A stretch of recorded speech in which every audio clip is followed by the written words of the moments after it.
भी करिए ताकि लोगों तक पहुंचे हमारी जानकारी और भी हमारे साथियों तक पहुंचे जानकारी। बिल्कुल सर, बिल्कुल। मैं कार्यक्रम शुरू करेंगे जब तक सूरत ये RTI में ऑनलाइन हो जाए। लिंक डाल दिए हैं सर, मैं बस लिंक डाल रहा हूँ, आपको हो गया है जी। फेसबुक पर लाइव हो चुका है। ये सूरत RTI पर लाइव हो रहा है? हाँ, अभी लाइव चालू हो गया है सर।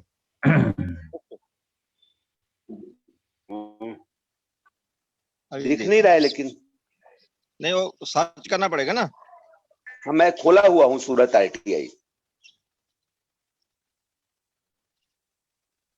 क्या बात है, आजकल फेसबुक का बड़ा चस्का आ गया।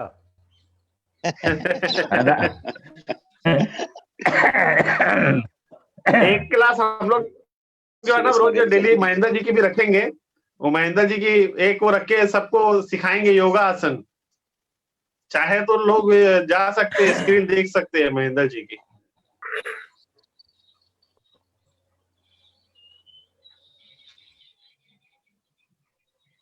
जी सुरेश मौर्य जी। जी सर। व्हाट्सएप कर रहे हैं क्या? हाँ सर, व्हाट्सएप कर रहा हूँ मैं आपको, जस्ट व्हाट्सएप भी कर रहा हूँ मैं। देखिए आपको व्हाट्सएप पे आ गया सर। मिश्रा जी आदाब। नमस्कार अदरी साहब। जी सर। ये लिंक जो दे रहे हैं आप, हाँ, इस लिंक को खोल के मैं इसको फेसबुक पर शेयर कर दूं? हाँ, शेयर कर दीजिए सर। लेकिन अच्छा, वाधवा जी आप आ गए हैं? इसको मैं शेयर कर दूं? हाँ जी देवेंद्र जी। तो लेकिन मैं अपने पर शेयर कैसे करूंगा? ग्रुप में भेजिए, ग्रुप में भेजिए। ग्रुप में भी डाल दिया सर। सर आप ओपन करेंगे ना जब, तो वहाँ पे शेयर का ऑप्शन है, नीचे शेयर कर देंगे तो आपके ग्रुप में शेयर हो जाएगा सर। ओके सर, हाँ देख लिया आगे। मैं आदरणीय सम्मानित सभी लोगों को प्रणाम। लोगों तक पहुंचे हमारी जानकारी और हमारे साथियों तक पहुंचे जानकारी। बिल्कुल सर, बिल्कुल। मैं कार्यक्रम शुरू करेंगे जब तक ये ऑनलाइन हो जाए। लिंक डाल दिए हैं। मैं बस लिंक डाल रहा हूँ आपको, हो गया आगे ग्रुप में लिंक आ गया, सही है। नुरुल खान जी कुछ बोलना चाह रहे हैं? चालू हो गया है सर। नुरुल खान जी कुछ बोलना चाह रहे हैं, आप बोलिए। नुरुल खान जी अनम्यूट करके बोलिए, आप कुछ बोलना चाह रहे हैं। देवेंद्र अग्रवाल जी। हाँ जी सर। देवेंद्र अग्रवाल जी, एक निवेदन था। मेरे फेसबुक को भी बोलिए। मेरे फेसबुक को भी देखिएगा ना। कोई अगर मित्र का कोई प्रश्न आता है तो कृपया जरूर उसको बताएंगे कि क्या प्रश्न है। जी सर। देखिए तो मेरे फेसबुक पर चल रहा है, लाइव चल रहा है, सारे लोग देख रहे हैं। बहुत अच्छा, बहुत अच्छा। मेरे फेसबुक पर भी लाइव है क्या? ये फेसबुक पे लाइव चल रहा है, तो आप ना ये शुरू करो प्रोग्राम। आपके अकाउंट में चल रहा है सर, मैं देख रहा हूँ। मिश्रा जी सागर नमस्कार। आपके अकाउंट में चल रहा है, मैं देख रहा हूँ। ठीक है सर। अब बस कार्यक्रम शुरू करते हैं। 7-9 हो गया है। कुछ बोलना चाह रहे हैं नुरुल खान जी? प्लीज एक बार आप बोल दीजिए, उसके बाद फिर मैं शुरू करूंगा प्रोग्राम। एक निवेदन था। नुरुल खान जी कुछ बोलना चाह रहे हैं आप? 222 आप कुछ बोलना चाह रहे हैं? आप लोगों ने हैंड राइज किया हुआ है, प्लीज कुछ बोलना है तो आप बोल दीजिए। कार्यक्रम फिर शुरू करेंगे हम। और सभी साथी अपना नाम और जिला रिनेम करके लिखें ताकि पहचान में आसानी हो। हाँ जी बोलिए। हेलो।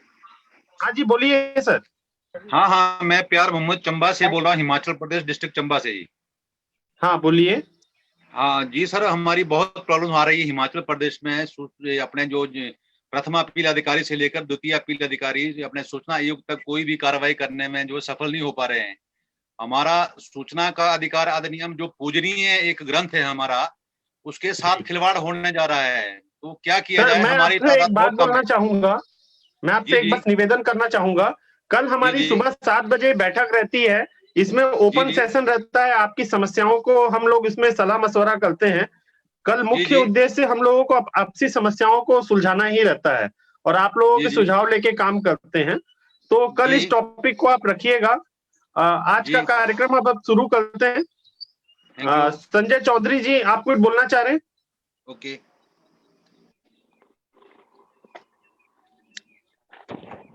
ठीक है।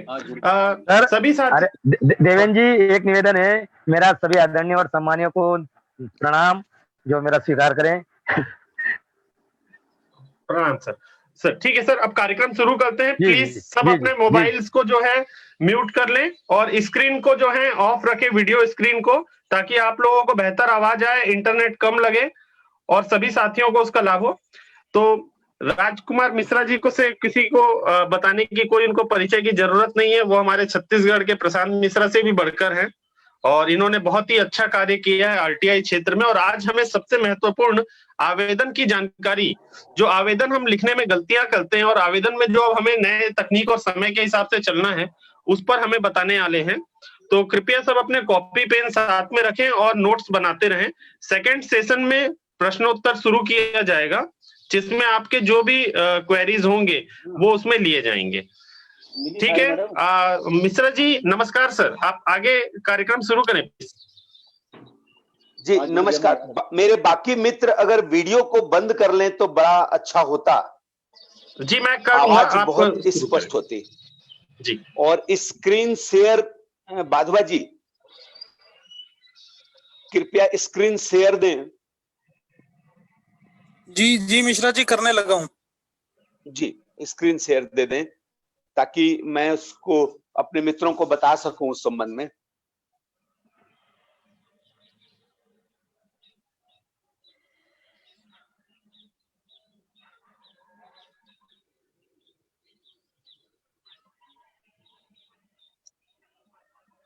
धन्यवाद बाधवा जी।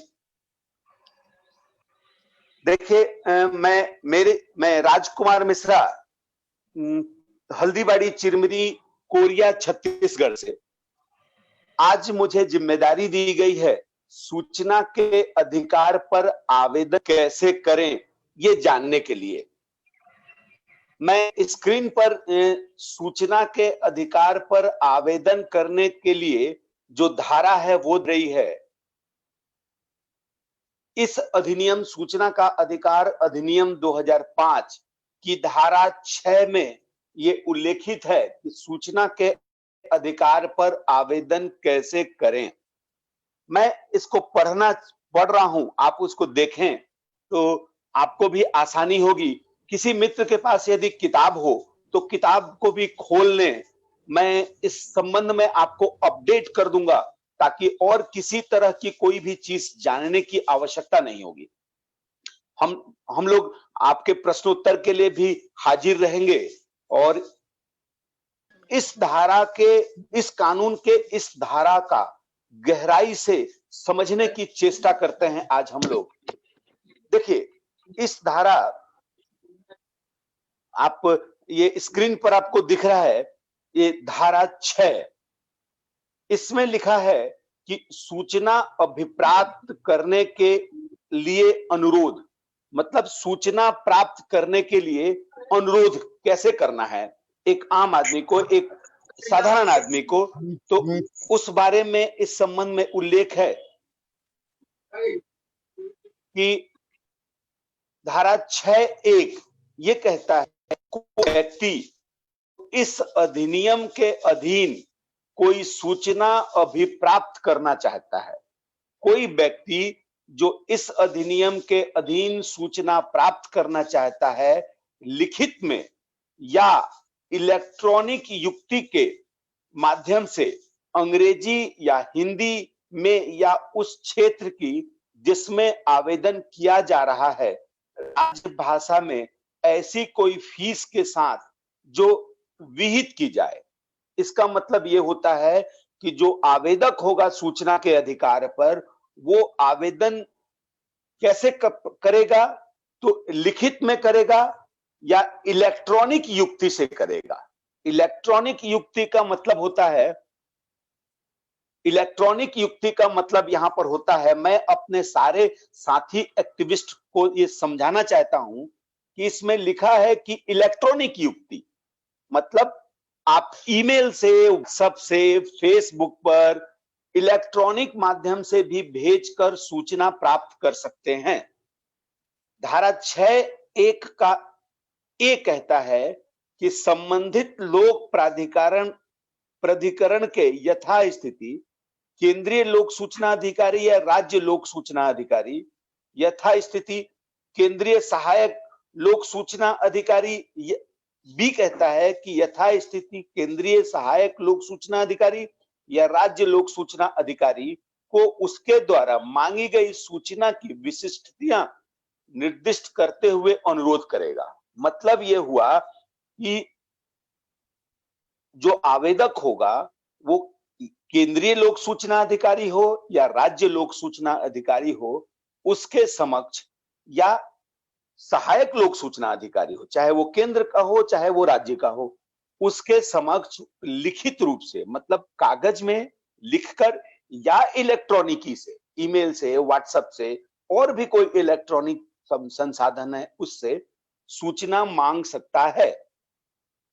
इसमें आगे ये लिखा गया है, परंतु जहां ऐसा अनुरोध लिखित में नहीं किया जा सकता वहां यथास्थिति केंद्रीय लोक सूचना अधिकारी या राज्य लोक सूचना अधिकारी अनुरोध करने वाले व्यक्ति को सभी युक्ति युक्त सहायता मौखिक रूप से देगा जिससे कि उसे लेखबद्ध किया जा सके।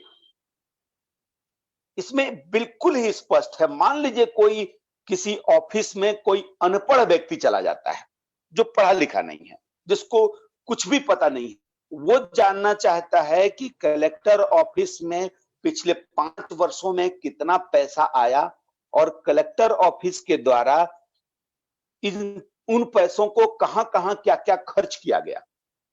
अगर वो पढ़ा लिखा व्यक्ति भी नहीं है तो उस ऑफिस का, कलेक्टर ऑफिस का लोक सूचना अधिकारी इस बात को खुद लिखेगा, किसी को लिखने के लिए नहीं कहेगा, खुद लिखेगा और लिख के उससे अंगूठा लगवाएगा और तब फीस 10 रुपया लेकर और उस व्यक्ति को दिया हुआ आवेदन को आवेदन मानकर देगा। एक गजब विडंबना है कि लोग इस तरह का अप्लाई करते नहीं हैं, कोई शासकीय सेवक इस संबंध में आगे बढ़ता ही नहीं है।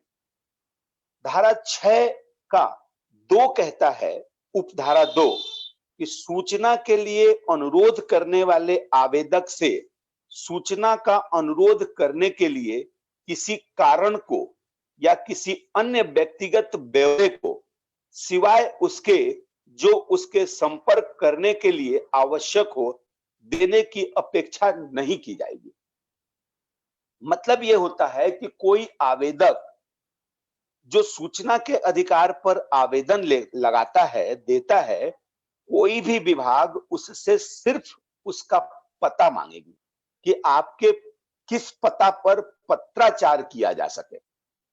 पता के अलावा और कोई भी व्यक्तिगत जानकारी या आप ये सूचना क्यों प्राप्त कर रहे हैं, आप इस सूचना का क्या करेंगे, ये सब किसी भी लोक सेवक को या किसी भी शासकीय सेवक को ये जानने का अधिकार इस अधिनियम में है ही नहीं।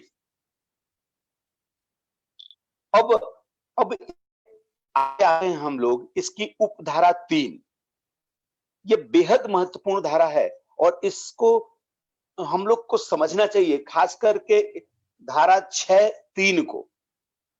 ये कहता है जहां कोई आवेदन किसी लोक प्राधिकारी को किसी ऐसी सूचना के लिए अनुरोध करते हुए किया जाता है जो किसी अन्य लोक प्राधिकारी द्वारा धारित है। धारा 6(3) की उपधारा 1 कहता है कि जो आवेदन यदि मैं करता हूं और ये मेरा आवेदन किसी अन्य लोक प्राधिकारी, अन्य लोक सेवक लोग, कितना आय होता है रेलगाड़ियों के आवागमन से और कितना व्यय होता है, यदि ये चीज मैं सूचना के अधिकार पर मांग रहा हूं तो ये मैंने आवेदन प्रधानमंत्री कार्यालय को भेज दिया अब प्रधानमंत्री कार्यालय के लोक सूचना अधिकारी की जिम्मेदारी है धारा 6(3) पर कि मेरा आवेदन रेल मंत्रालय को ट्रांसफर करें, और रेल मंत्रालय को ट्रांसफर करके और वो ट्रांसफर का, मेरे आवेदन के ट्रांसफर का एक प्रति मुझे भी दें, अपने पास ना रखें, एक प्रति मुझे दें, और ये ट्रांसफर अधिकतम 5 दिन के भीतर करना है। 5 दिन से ज्यादा होने पर इस तरह का ट्रांसफर नहीं कर सकता। ये धारा बहुत स्पष्ट है। अब मैं इस संबंध में कुछ बात विशेष रूप से बताना चाहता हूं अपने मित्रों को कि देखिए, इसमें एक धारा, जैसा कि मैं पढ़ा आपको, कि जहां अनुरोध लिखित, धारा 6(2) मैंने कहा कि सूचना का अनुरोध करने के लिए किसी कारण को या किसी अन्य व्यक्तिगत ब्यौरे को सिवाय उसके जो उससे संपर्क करने के लिए आवश्यक हो देने की अपेक्षा नहीं की जाएगी। इसमें एक बहुत तकनीकी रूप से एक बहुत मजबूत बिंदु मैं आपको सबको बताना चाहता हूं।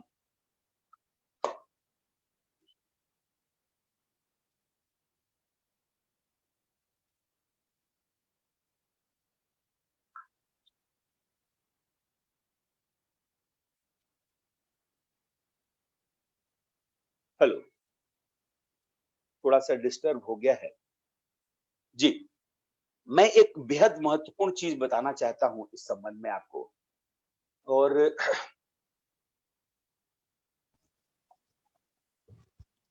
जी देखिए, इलेक्ट्रॉनिक रूप से इस धारा 6 की उपधारा 1 में कहा गया है कि इलेक्ट्रॉनिक रूप से भी आप आवेदन करते हैं। ये कहा जाता है 2 में कि मेरा संपर्क करने के लिए पता को छोड़ के और कोई भी चीज कोई लोक सूचना अधिकारी मांग नहीं सकता।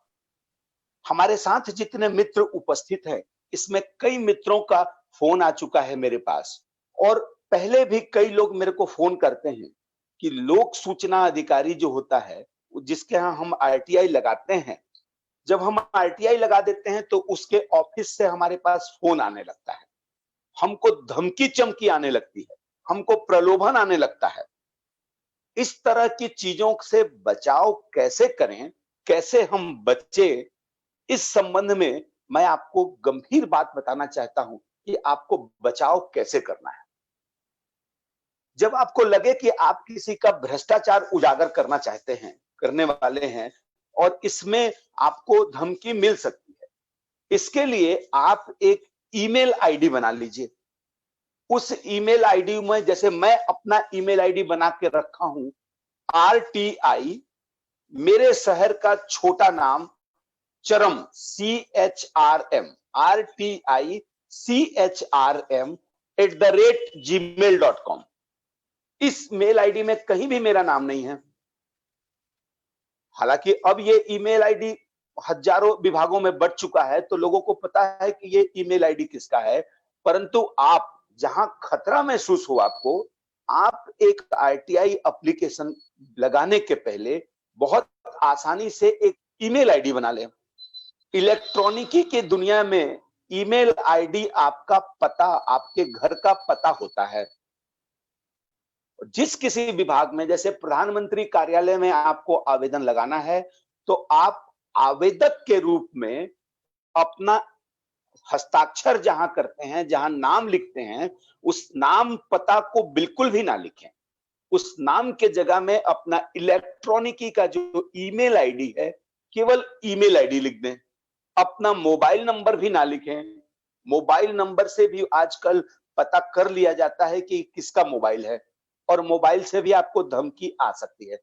इससे बचने के लिए आप ईमेल आईडी केवल लिखें, और मैं अभी आपको इस कार्यक्रम में आगे बताऊंगा कि इलेक्ट्रॉनिक रूप से आवेदन कैसे किया जाता है।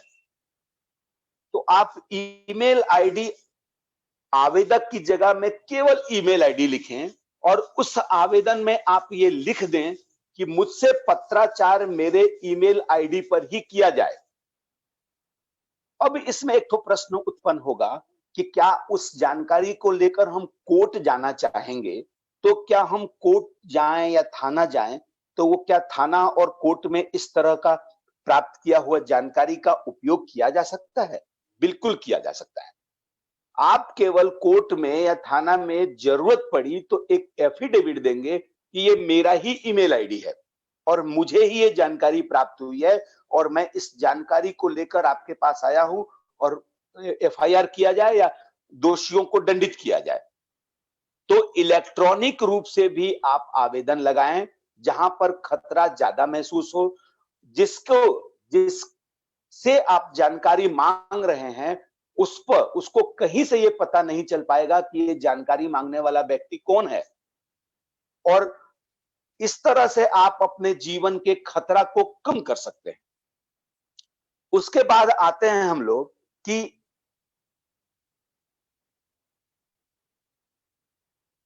अगर ये इस कार्यक्रम में कुछ अगर मैं आपको साइटेशन बताना चाहूं, यदि आपके पास कागज और कलम हो तो मैं चाहूंगा कि इसको आप नोट कर लें। एक दो ठो महत्वपूर्ण जजमेंट आया है इस कानून के संबंध में, या फिर चर्चा के दौरान यदि आप चाहें तो चर्चा के दौरान इसको कहा जा सकता है, लेकिन मुझे लगता है कि एक दो साइटेशन आपको बताया जाना चाहिए इस संबंध में, तो कृपया नोट कर लें। देखिए, प्रॉपर्टी ऑफ, नोट करेंगे, माननीय दिल्ली हाई कोर्ट का 2011 का ये जजमेंट है।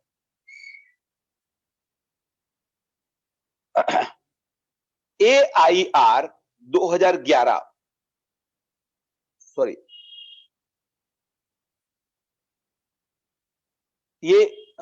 ये मुंबई हाई कोर्ट का जजमेंट है। इसमें दिल्ली चीफ इंफॉर्मेशन कमिश्नर जो दिल्ली में थे, दिल्ली केंद्रीय सूचना आयोग, उनके विरुद्ध हुआ था। ये मुंबई हाई कोर्ट का जजमेंट है, इसको नोट करेंगे। AIR 2011,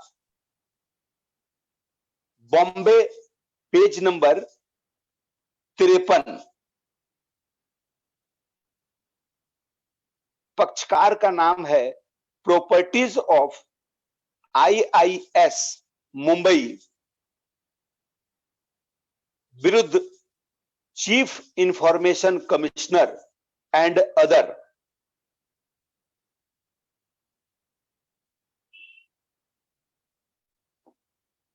इसमें यह बात कही गई है कि सूचना के लिए आवेदक को स्वीकार करते समय आवेदक की वैध स्थिति या आशय पर प्रश्न नहीं किया जा सकता।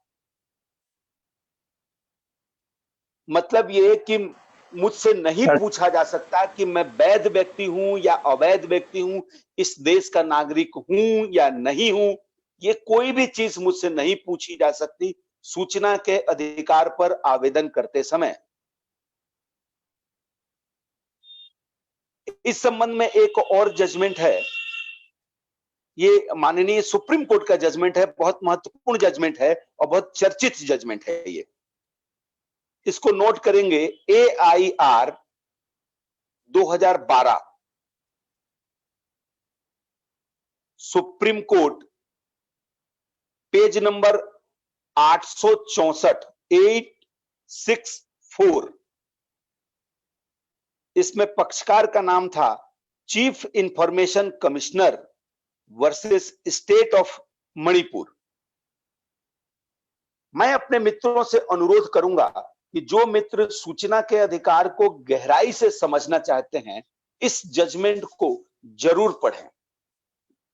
कभी अवसर मौका मिलेगा तो इस जजमेंट पर विस्तार से चर्चा की जाएगी, लेकिन ये जजमेंट बेहद महत्वपूर्ण है और कई विषयों पर इस जजमेंट में निर्देश माननीय सुप्रीम कोर्ट के द्वारा दिया गया है।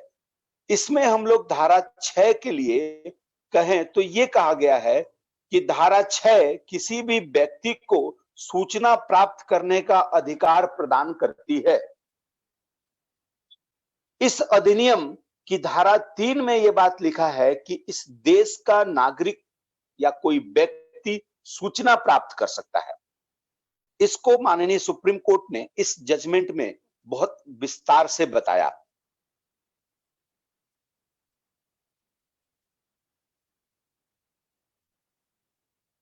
अब हम लोग इसमें थोड़ा सा आगे बढ़ते हैं। मैं अपने मित्र से अनुरोध करूंगा कि नेक्स्ट स्लाइड कृपया दिखा दें तो बड़ी मेहरबानी होगी।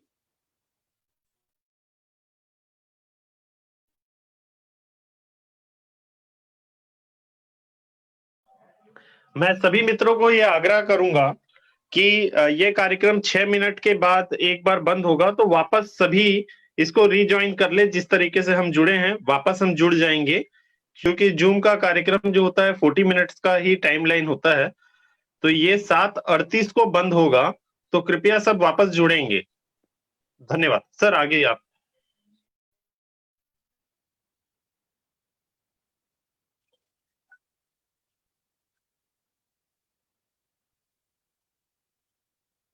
जी, ये देखिए, मैं आपको पर जो आवेदन लगाता हूं, मैं आज बेहद आवश्यक विषय है ये। अब मेरे अपने सभी मित्रों के लिए मैं ये बात आपको बताना चाहता हूं। इसको सभी मित्रों से अनुरोध करूंगा कि इस स्क्रीन पर जो दिख रहा है उसका एक स्क्रीन शॉट ले लें, ताकि भविष्य में भी ये आवेदन देखकर आपको बनाना आसान हो और बहुत काम आएगा ये।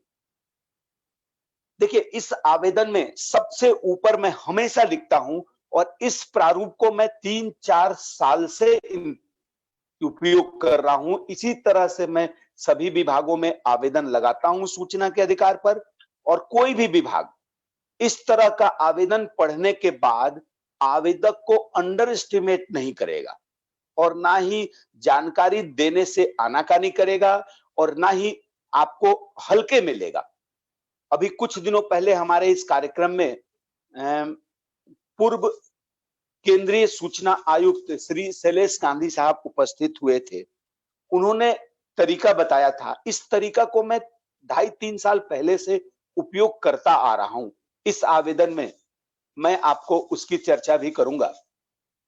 और अभी कुछ दिन पहले मध्य प्रदेश के सूचना आयुक्त हैं राहुल सिंह साहब, ये भी उपस्थित हुए थे। वो भी जो तरीका, जो प्रक्रिया बताए कि इस तरह से आवेदन लगाया जाए, इसका भी प्रयोग मैं 2.5-3 साल पहले से करता आ रहा हूं। अपने सारे मित्रों से अनुरोध करूंगा कि इस तरीका का उपयोग करें, बहुत कारगर है ये। इस पर हम लोग चर्चा करेंगे कि इस तरह से कैसे आवेदन लगाया जाए। सबसे ऊपर आप देखेंगे एकदम टॉप में मैं लिखा हूं, आईटी एक्ट सन 2000 की धारा 4 के अनुसार प्रस्तुत आवेदन ईमेल से व पंजीयन शुल्क मनीऑर्डर से प्रेषित। एकदम टॉप में मैं लिख दिया हूं। मैं ये कहना चाह रहा हूं अपने मित्रों से कि सूचना का अधिकार 2005 में आया। इसके 5 साल पहले हम लोग इस कार्यक्रम में आईटी एक्ट पर चर्चा कर चुके हैं। इसके 5 साल पहले IT act, information technology act, मतलब सूचना प्रौद्योगिकी अधिनियम सन 2000 में आ चुका था। और चूंकि हम लोग आरटीआई एक्टिविस्ट हैं, आरटीआई के क्षेत्र में काम कर रहे हैं, और इसलिए आरटीआई का इतना विस्तार हुआ। ये आईटी एक्ट जो था, इंफॉर्मेशन टेक्नोलॉजी एक्ट, ये एक्ट 5 साल पहले आ चुका है, परंतु ये आज तक इस पर एक्टिविस्ट नहीं होने के कारण से लोग इसको जानते तक नहीं है, उपयोग तक नहीं करना चाहते।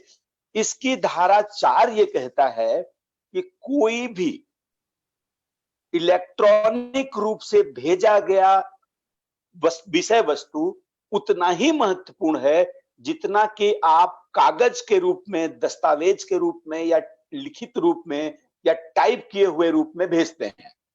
सरल शब्दों में मैं इसको कहूं तो इसका ये अर्थ होता है कि कोई भी आवेदन जो आप इलेक्ट्रॉनिक रूप से भेजते हैं, मतलब ईमेल्स, इलेक्ट्रॉनिक रूप का मतलब केवल ईमेल नहीं है।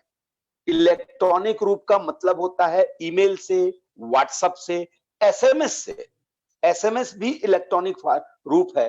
एसएमएस से भी यदि आप भेजते हैं और एसएमएस में केवल इतना लिखते हैं कि जन सूचना अधिकारी विभाग का नाम ये, मुझे ये जानकारी चाहिए, और नीचे अपना ईमेल आईडी, या इतना भी अगर भेजते हैं, या ईमेल आईडी के जगह अपना मोबाइल नंबर तो आपसे संपर्क करके जन सूचना अधिकारी की जिम्मेदारी है कि वो आपको सूचना उपलब्ध कराएगा। अब हम लोग देखिए, कई राज्यों में एक तो ये विवाद का विषय है। हम लोग आईटी एक्ट की धारा 4 के अनुसार आवेदन को उसको ईमेल में या व्हाट्सएप पे या एसएमएस से भेज दिए। अब प्रश्न आता है कि हम 10 रुपए का जो पंजीयन शुल्क है, कई संस्थाओं में तो वो 500 रुपए तक है। जैसे उत्तर प्रदेश विधानसभा में सूचना के अधिकार पर आवेदन लगाने का शुल्क 500 रुपए है। माननीय सुप्रीम कोर्ट के द्वारा अभी रिसेंटली ऑर्डर किया गया है, उसके बाद 50 रुपया हो गया है। तो हम लोग ये जो आवेदन तो ईमेल व्हाट्सएप से भेज दिए, लेकिन पंजीयन शुल्क कैसे भेजें? ये पंजीयन शुल्क हम मनी ऑर्डर से भेजते हैं। इसका तरीका मैं आपको बताता हूं। देखिए, मनी ऑर्डर से भेजने का अर्थ ये होता है कि हमारे यहाँ छत्तीसगढ़ में, कई राज्यों में, जैसे मध्य प्रदेश आदि में भी मनी ऑर्डर भी लोक सूचना अधिकारी या केंद्रीय लोक सूचना अधिकारी स्वीकार करते हैं। लेकिन कुछ राज्यों में मनी ऑर्डर स्वीकार नहीं किया जाता। मैं इसका एक काट बताता हूं।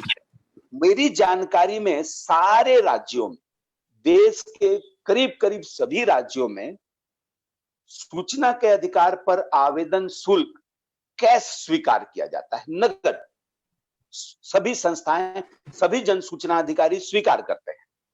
तो जब कैश स्वीकार करते हैं, इसका अर्थ ये होता है कि उनको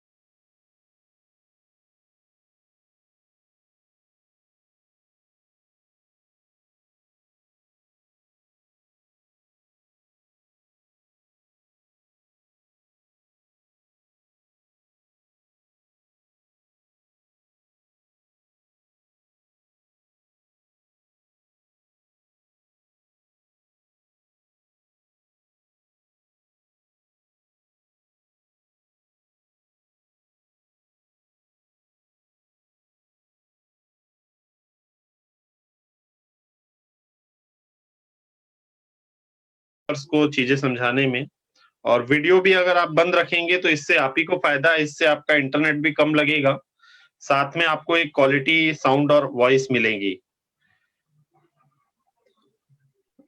हमारे साथ आज जो है 89 पार्टिसिपेंट्स जुड़ चुके थे, जिसमें 52 अभी वापस आ चुके हैं। बस 1 मिनट के बाद हम अपना कार्यक्रम वापस शुरू करेंगे, ताकि कोई पार्टिसिपेंट्स अगर ज्वाइन कर रहा हो तो और आ जाए। हमारे साथ जो है इस कार्यक्रम को YouTube और Facebook में चलाने के लिए गुजरात सूरत से सुरेश मौर्या जी इसमें पीछे से काम कर रहे हैं। साथ में तरुण वाधवा जी जो पंजाब से हैं, वो स्क्रीन शेयरिंग के जरिए से हमें आवेदन स्क्रीन में शेयर कर रहे हैं, जिनका मैं शुक्रिया करता हूं। और हमारे स्पीकर्स भी जो हैं आज अभी जुड़ चुके हैं फिर से।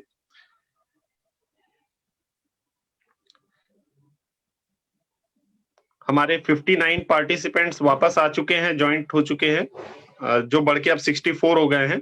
तो अब हम कार्यक्रम को वापस शुरू करते हैं। मैं सबको म्यूट ऑल कर रहा हूं, प्लीज कोऑर्डिनेट कीजिएगा। मिश्रा जी, आप वापस अनम्यूट कीजिए अपने मोबाइल को। मिश्रा जी। जी सर, क्या इसको दोबारा शेयर करना पड़ेगा? नहीं सर, आपका फेसबुक रन कर रहा होगा कंटिन्यू लाइव। अच्छा, बाकी मित्रों को भी दिख रहा है। Thank you. Hello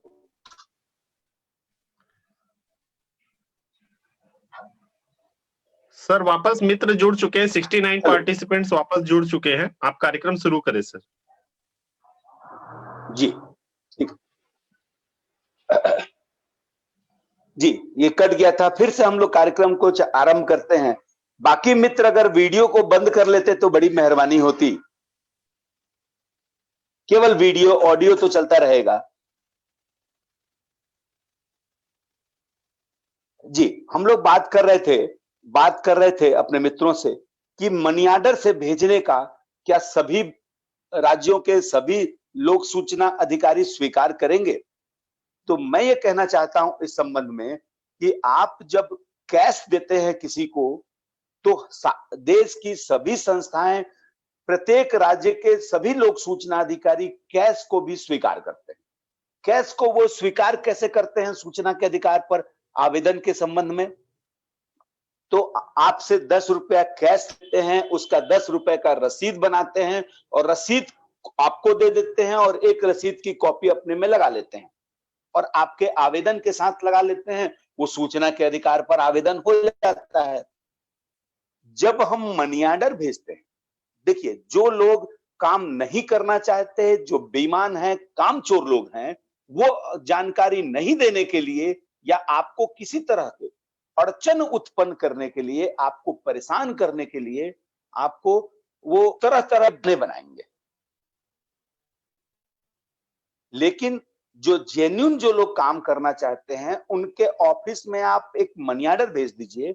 money order जब आप भेजेंगे तो उस मनी ऑर्डर को भी वो स्वीकार करेंगे और चूंकि मनी ऑर्डर जाएगा इसलिए उनको 10 रुपया कैश ही मिलेगा और कैश का रसीद बना लें और रसीद बना के सूचना के अधिकार पर आवेदन मानकर और कार्रवाई शुरू करें।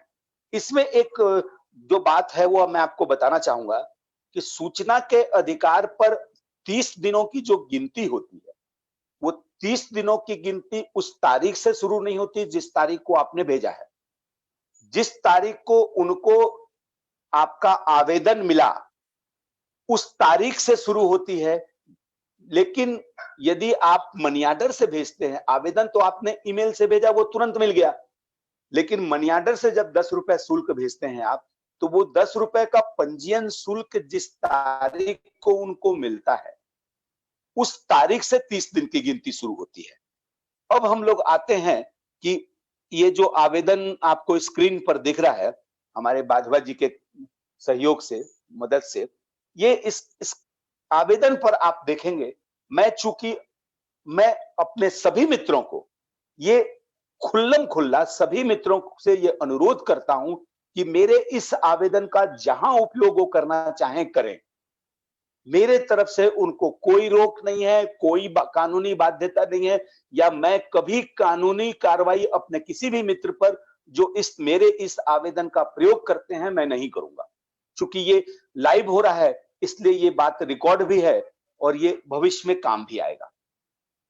देखिए मैं अपने आवेदन के नीचे लिखता हूं, आप देखिए इसमें कि 6 बिंदुओं का निम्न आदेश इस QR कोड पर है। मैं अपने आवेदन में 6 बिंदुओं का एक कानून लिखता हूं, वो कानून इस QR कोड पर है। इसको जब आप स्कैन करेंगे, आपकी बात कर रहा हूं, तो आपको 17 पेज का या 18 पेज का, मुझे ध्यान नहीं आ रहा कितने पेज का है वो, 17-18 पेज का सूचना के अधिकार से संबंधित बेहतरीन कानून आपको दिख जाएगा। तो आप इसको इस्तेमाल कर सकते हैं। आप अपने आवेदन में भी इस QR कोड का इस्तेमाल कर सकते हैं। नीचे आएंगे हम लोग तो देखिए लिखा हुआ है प्रति देवी त्रिवेणी देवांगन लोक सूचना अधिकारी। मैं अपने हमेशा आवेदन में QR कोड के बारे में एक बार और बता दें सर प्लीज, QR कोड के बारे में। मैं मेघराज सिंह कानपुर देहात से जी। ये जो प्रश्न उत्तर करेंगे आप हम लोग तब मैं उसको क्लियर कर दूंगा, लेकिन ले रहा हूं आपका ये जो इस आवेदन में आप एक QR कोड देखेंगे, काला सा चौकोन डब्बा है जिसके 3 कोने में चौकोन होता है और कुछ इलेक्ट्रॉनिक रूप से कुछ दिखता है, लिखा हुआ है ये, लेकिन ये हमारे पढ़ने के लायक नहीं है। अपने मोबाइल से जब आप इस QR कोड को स्कैन करेंगे, मोबाइल QR स्कैनर से, साधारण फोटो से काम नहीं चलेगा ये। आप बेहतर होगा कि इसको बड़ा करके एक स्क्रीनशॉट ले लीजिए और इस QR कोड को जब आप अपने मोबाइल के QR कोड स्कैनर से स्कैन करेंगे तब आप देखेंगे कि इस सूचना के अधिकार के संबंध में बेहतरीन कानून आपको दिखने लगेगा। आप इस QR कोड का इस्तेमाल अपने लिए भी कर सकते हैं, मेरी तरफ से कोई रोक नहीं है। इस क्यूआर कोड का इस्तेमाल मैं तब से करना शुरू किया कि जब मैं निम्न 6 बिंदुओं, जो मैं अभी आपको बताने वाला हूं, निम्न 6 बिंदुओं का जब मैं उल्लेख कानून का करता था, तो अधिकतर लोग सूचना अधिकारी मुझसे फोन करते थे और ये कहते थे कि ये कानून दीजिए आप, ये कानून मुझे नहीं मालूम, आप जो लिखे हैं वो नहीं मालूम, मुझे बड़ी असुविधा होती थी। ये 17-18 पेज उनको बार बार भेजना पड़ता था, पेज की कागजों की बर्बादी होती थी। तो इलेक्ट्रॉनिक का सहायता लेकर, चूंकि इलेक्ट्रॉनिक प्रेमी हूं मैं, तो इलेक्ट्रॉनिक का सहायता लेकर ये क्यूआर कोड बनाया और इसमें पेस्ट किया हूं। अब आगे आते हैं हम लोग कि प्रत्येक लोक सूचना अधिकारी के नाम से आवेदन लगाइए आप। देखिए इस आवेदन में मैंने लिखा है, जो लोक सूचना अधिकारी हैं देवी त्रिवेणी देवांगन, लोक सूचना अधिकारी, खनिज विभाग, कलेक्टर कोरिया बैकुंठपुर, छत्तीसगढ़। आपको मैं हमेशा हर आवेदन में ये अनुरोध करूंगा कि प्रत्येक सूचना के अधिकार का आवेदन आप जन सूचना अधिकारी के नाम से लगाइए। अब आप पूछेंगे कि नाम कहां से मिलेगा, तो विभाग, जिस विभाग में आप आरटीआई एप्लीकेशन लगा रहे हैं, उसके लैंडलाइन में फोन करिए और पूछिए कि आपके यहाँ सूचना का अधिकार कौन देखता है। अक्सर वो लोग ये कहेंगे कि नहीं, आप लोक सूचना अधिकारी के नाम से लगा दीजिए आवेदन। तो मैं आपको ये बताना चाहूंगा कि उनको बताइए कि लोक सूचना अधिकारी एक पद है, लेकिन वहां उस पद पर कौन पदस्थ है, वो उसका नाम इसलिए लिखना जरूरी होता है कि सूचना के अधिकार पर जब सूचना आयोग दंड अधिरोपित करती है, जब सजा करती है, तो वो सजा व्यक्ति को होता है, ना कि पद को होता है।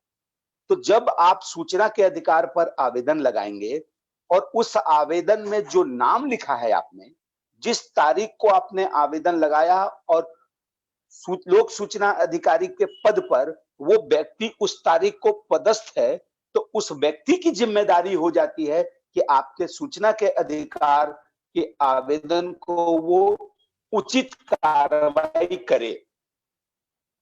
देखिए अब क्या होगा, अब मान लीजिए आप 1 जनवरी को, आप 26 दिसंबर को एक सूचना के अधिकार पर आवेदन लगाए, डाक से भेजे या ईमेल से भेजे या मनी ऑर्डर से शुल्क भेजे। 1 जनवरी 2020 को उसको मिल गया, वो जो नाम आपने लिखा है अपने आवेदन में, उस जन सूचना अधिकारी को 1 जनवरी को मिला।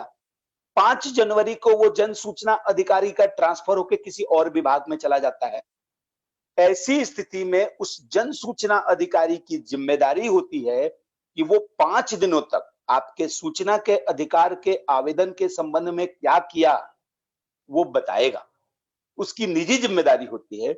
यदि आप उसके पद का नाम लिख देते हैं लोक सूचना अधिकारी, तो वो 5 दिनों तक कोई कार्रवाई नहीं करता, ट्रांसफर होके चला जाता है। जो जन सूचना अधिकारी के पद पर आएगा उसकी जिम्मेदारी हो जाती है। लेकिन मेरा अनुरोध है, मेरा निजी अनुभव है कि आप सूचना के अधिकार पर कोशिश कीजिए कि उस जन सूचना अधिकारी का नाम लिखें, उसका पता लिखें। और चूंकि मैं ईमेल से भेजता हूं, व्हाट्सएप पर आवेदन भेजता हूं, इसलिए आप इस आवेदन में देखेंगे कि मैं लिखा हूं उस विभाग का ईमेल आईडी और व्हाट्सएप नंबर। ये जो जन सूचना अधिकारी हैं उनका व्हाट्सएप नंबर। आप उसके नीचे देखेंगे ब्लू कलर से, उसमें लिखा है आवेदन पत्र अंतर्गत सूचना का अधिकार अधिनियम 2005। उसके नीचे लिखा है लाल कलर में संलग्न पंजीयन शुल्क EMO, electronic money order number, इतना राशि 10 रुपए के रसीद की मूल प्रति। ये जो आप जब पोस्ट ऑफिस में जाएंगे इलेक्ट्रॉनिक मनी ऑर्डर करने, पुराना जो मनी ऑर्डर का तरीका था पोस्ट ऑफिस में, वो बंद हो चुका है। अब जब आप आवेदन करने, अभी मनी ऑर्डर करने जाएंगे, तो आप देखेंगे सॉरी, आप देखेंगे कि वहां इलेक्ट्रॉनिक मनी ऑर्डर होता है और ये बहुत फायदे की चीज है। 10 रुपया जब आप मनी ऑर्डर करने जाएंगे तो 1 रुपया फीस आपसे लेगा वो। 10 रुपए आपका शुल्क और मनी ऑर्डर करने का 1 रुपया। 100 रुपए के मनी ऑर्डर का 5 रुपए लगता है। इस प्रकार 20 रुपए भी अगर आप आवेदन के साथ संलग्न करते हैं किसी कारणवश या 2 आवेदन में, तो मनी ऑर्डर शुल्क केवल 1 रुपया लगेगा। 10 रुपए आप करते हैं तो 1 रुपया लगेगा।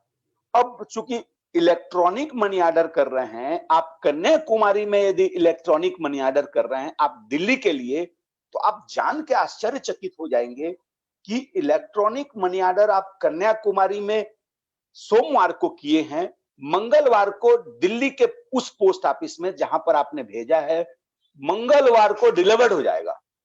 वो पोस्ट ऑफिस वाला अगर मंगल को चाहे या बुध को चाहे तो संबंधित संस्था को मनी ऑर्डर डिलीवर्ड कर देगा। मतलब मनी ऑर्डर 2 से 3 दिन के भीतर हमारे देश के किसी भी कोने में पहुंच रहा है। इलेक्ट्रॉनिक आवेदन आप जिस तारीख को किए हैं सोमवार को, उस जिस दिन को किए हैं उसी दिन मिल गया। 2 दिन 3 दिन बाद आपको इलेक्ट्रॉनिक से मनी ऑर्डर मिल गया, अब आवेदन शुरू हो गया। आवेदन में 30 दिनों की गिनती शुरू हो गई। अब हम लोग आते हैं मेरे इस आवेदन के निचले हिस्से में। मैंने लिखा है कि नोट, निम्न 6 बिंदुओं के नोट का प्रस्तुत आवेदन का हिस्सा नहीं है किंतु आपके संज्ञान के लिए देना आवश्यक है। मेरा एक कटु अनुभव है कि ज्यादातर विभागों में जो लोक सूचना अधिकारी होते हैं या तो वो दिमाग से पैदल होते हैं या पता नहीं सही पढ़े लिखे होते हैं कि नहीं, या वो कामचोर होते हैं, समझ के भी नहीं समझना चाहते। उनके लिए मैं लिखता हूं कि ये 6 बिंदुओं का जो नोट है ये मेरे आवेदन का हिस्सा नहीं है परंतु आपके ज्ञान के लिए देना आवश्यक है। मैं ये बात इसलिए लिखता हूं क्योंकि कई राज्यों में ये निर्धारित हो गया है कि एक आवेदन में 150 शब्द ही होना चाहिए और एक आवेदन में एक विषय वस्तु की जानकारी ही होना चाहिए। अब कुछ जन सूचना अधिकारी जब इस आवेदन को देखेंगे तो कहेंगे कि ये तो 150 शब्द से ज्यादा है, तो इसलिए हम 150 शब्द से ज्यादा है इसलिए मेरा आवेदन खारिज कर देंगे, वापस कर देंगे। तो इससे बचने के लिए मैं लाइन लिखा हूं कि ये 6 बिंदुओं का नोट इस आवेदन का हिस्सा नहीं है लेकिन आपके ज्ञान के लिए देना जरूरी है। अब इस 6 बिंदुओं में से पहला बिंदु है, देखिए ये जो पहला बिंदु है ये छत्तीसगढ़ के लिए है, छत्तीसगढ़ में लागू होता है और दूसरे राज्यों में यथावत लागू नहीं होता, लेकिन दूसरे राज्यों के लिए भी मैं अलग से आपसे बात करूंगा। अभी इसमें पहला बिंदु ये लिखा हूं कि छत्तीसगढ़ शासन सामान्य प्रशासन विभाग रायपुर छत्तीसगढ़ द्वारा दिनांक 25 फरवरी 2006 को एक अधिसूचना जारी कर सूचना का अधिकार पर आवेदन शुल्क मनी ऑर्डर के रूप में स्वीकार करने व दिनांक 26 सितंबर 2019 को के अधिसूचना में मनी ऑर्डर के संबंध में निर्देश जारी किया गया है। मतलब ये हुआ कि छत्तीसगढ़ में मनी ऑर्डर से सूचना के अधिकार पर आवेदन शुल्क स्वीकार करने का स्पष्ट नियम बना दिया गया है। दूसरा आते हैं, ये दूसरा जो है ये सभी देश के सभी राज्यों के लिए है। उक्त अधिनियम की धारा 6(1) जैसा हम लोगों ने अभी चर्चा किया, 6(1) के अनुसार मैं वांछित जानकारी इलेक्ट्रॉनिक युक्ति से चाहता हूं। मतलब मुझे जो आप वांछित जानकारी दें वो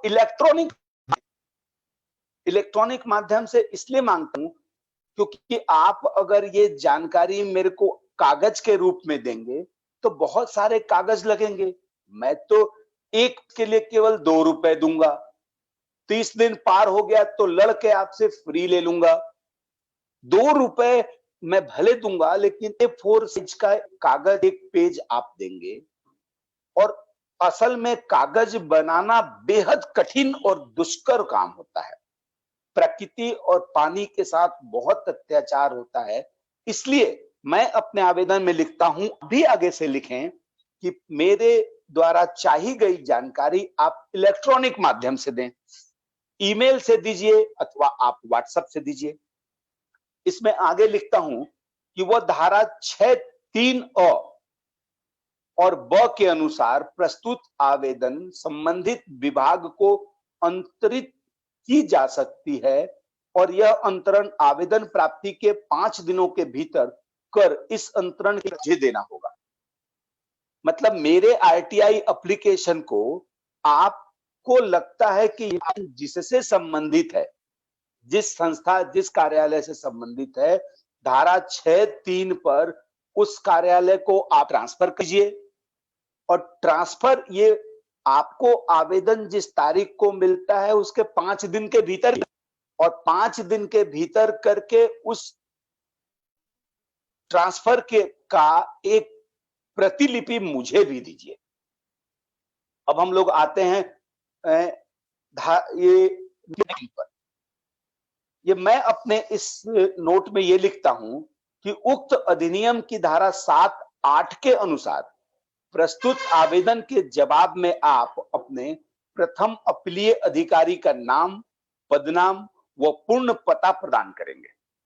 जिस दिन हम लोग धारा 7 बात करेंगे, इसको और विस्तार से बात करेंगे।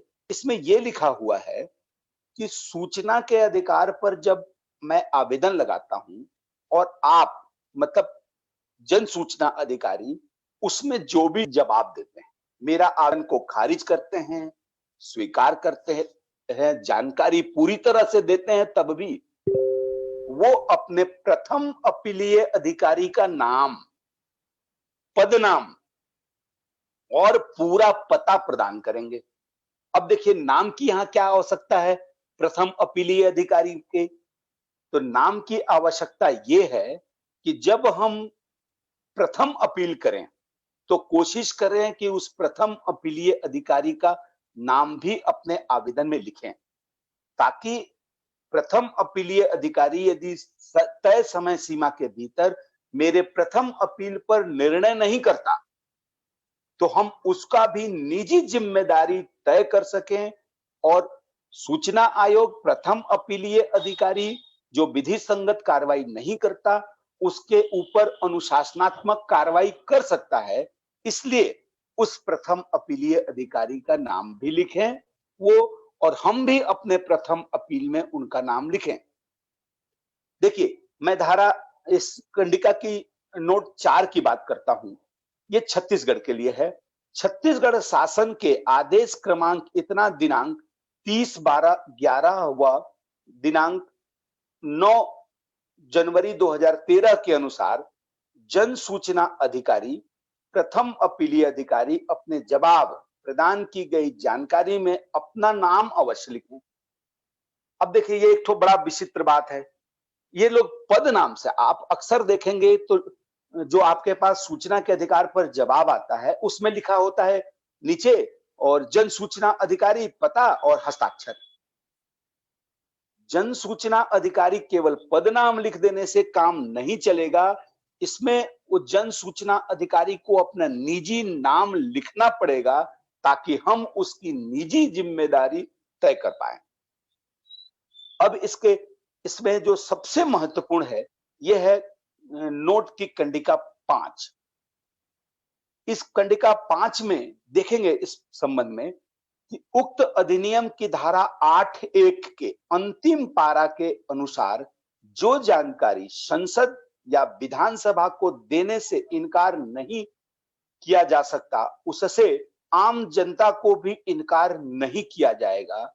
इस कारण प्रस्तुत आवेदन का वांछित जानकारी मुझे देने से इनकार करने के पहले आप तय कर लें कि क्या इसे संसद या विधानसभा को नहीं दिया जा सकता।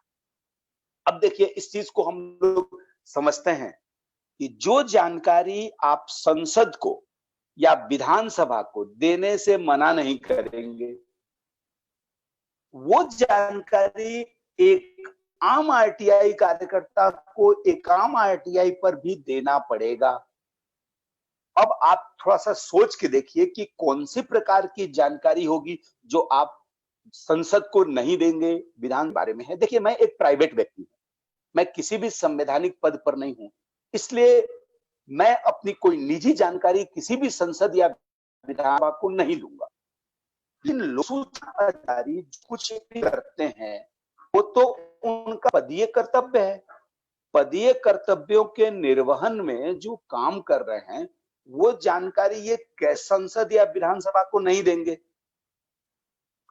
उसके बाद आप एक चीज सोचिए कि जैसे मान लीजिए ये जो बार बार एक बात आती है, कई विद्वान लोगों का इस संबंध में कहना है, धारा 8(1)(j) का कोई भी चीज आप मांगिए वो कह देते हैं कि थर्ड पार्टी से संबंधित है इसलिए हम नहीं देंगे जानकारी। अरे जो जानकारी आप मांग रहे हैं अगर कोई तृतीय पक्ष है उसने अपने पदीय कर्तव्यों के निर्वहन में दिया है तो वो जानकारी तो पूरा का पूरा उठ के संसद में या राज्यसभा, लोकसभा या विधानसभा को जाता है। वो जानकारी आप वहां दे सकते हैं तो आप हमको क्यों नहीं देंगे? इस बिंदु पर सभी आरटीआई एक्टिविस्टों को लड़ना चाहिए और लड़ने का परिणाम निश्चित रूप से सार्थक होगा।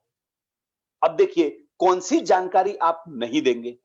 जैसे मान लीजिए मेरा जो चल अचल संपत्ति है, वो जो राजगोपालाचार्य वाले मामले सुप्रीम कोर्ट के जजमेंट की बात आती है, उसमें किसी लोक सेवक के चल अचल संपत्ति की जानकारी मांगी गई थी जो नहीं दी गई थी। माननीय सुप्रीम कोर्ट ने कह दिया कि हम जानकारी नहीं देंगे। अभी ये जो निजी जानकारी क्या होती है, मैं एक लोक सूचना अधिकारी हूं या किसी शासकीय पद पर बैठा हुआ हूं, मैं मेरे पास मेरे नाम से कितना धन है, कितनी संपत्ति है, ये मैं बताऊंगा, विभाग को बताऊंगा और ये जानकारी संसद और विधानसभा को भी जा सकती है। मेरी पत्नी जो मुझ पर निर्भर है, मेरे बच्चे, मेरे मम्मी पापा, मेरे भाई बहन जो मुझ पर निर्भर हैं, एक लोक सेवक पर निर्भर हैं, उनकी चल अचल संपत्ति कितनी है ये बताना पड़ेगा। और जो मेरी पत्नी, मेरा भाई बहन, मेरे माता पिता, मुझ पर जो लोग निर्भर नहीं है तो कोई बाध्यता नहीं है उनके बारे में बताने के लिए। निजी जानकारी क्या होती है, किसी दिन अवसर मिलेगा, आप अवसर देंगे तो मैं विस्तार से आपको बताऊंगा कि निजी जानकारी क्या होती है। यहाँ छोटे में आपको बताता हूं मैं कि निजी जानकारी कि मेरा मुझे कौन सी बीमारी है, मैं क्यों आपको बताऊं, क्यों किसी संसद को या क्यों किसी विधानसभा को बताऊं मेरा बीमारी क्या है, ये मेरी निजी जानकारी है।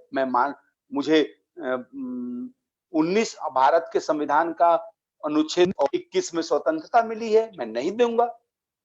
मेरा किसी स्त्री से चक्कर चल रहा है, ये मेरी निजी जानकारी है, मैं नहीं बताऊंगा आपको और मुझसे कोई नहीं पूछ सकता।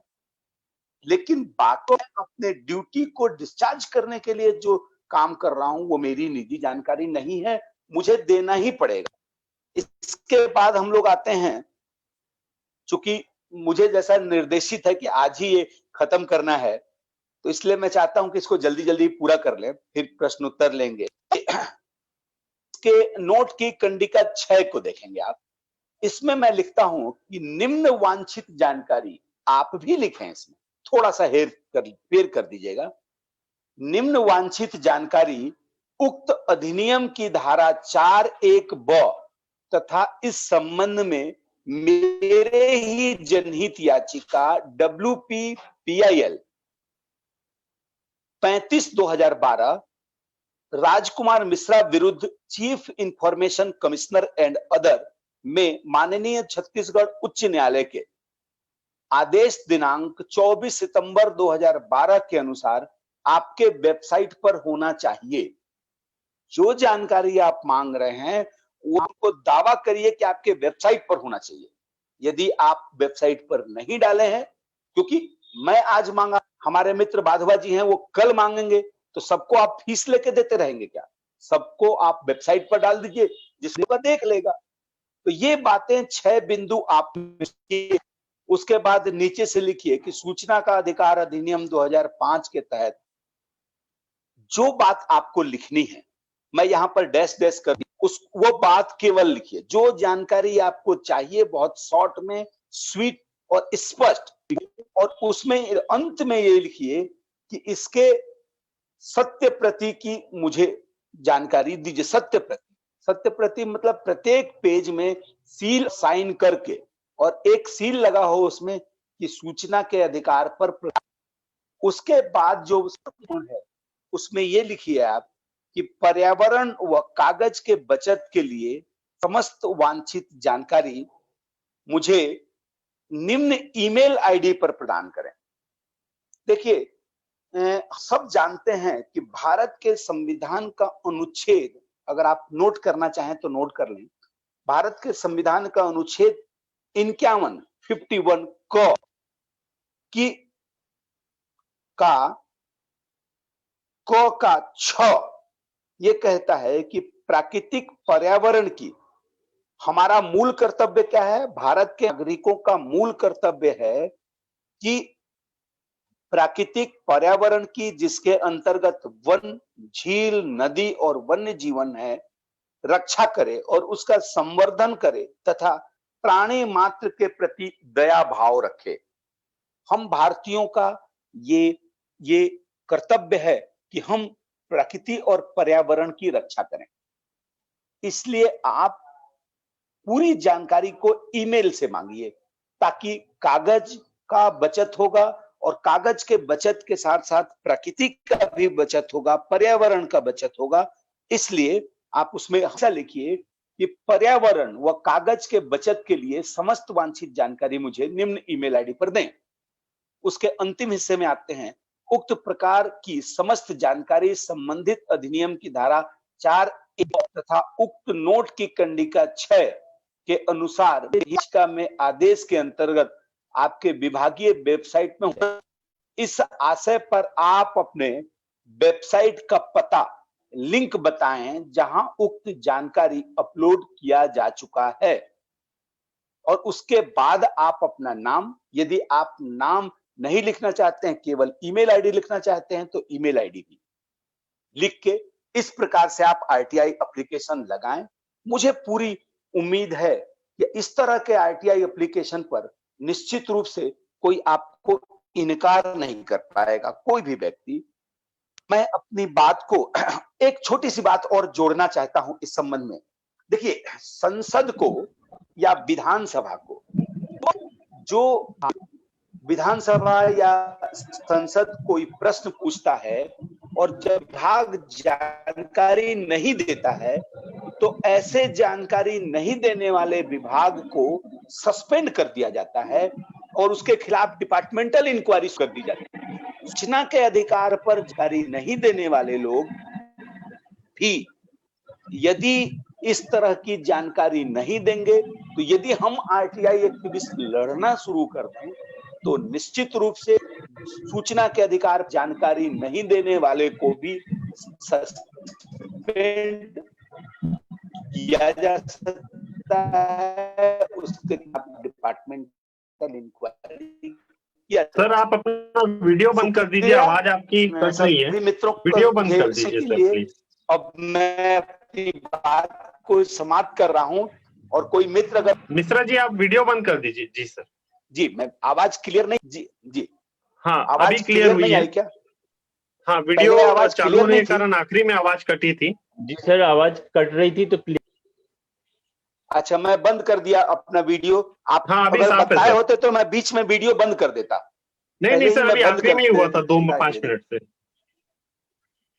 अच्छा, तो कोई प्रश्न अगर किसी मित्र का हो? सभी मित्र अपने जो प्रश्न करना चाहते हैं वो हैंड राइज करें, जो हैंड राइज सर, करेगा आप उसके ये प्रश्नों जो को पॉइंट प्राथमिकता बता दी रहे जाएगी। थे, सर मैं ये जानना चाह रहा था आपसे। नमस्कार हेलो। सर। नमस्कार सर। नमस्कार सर।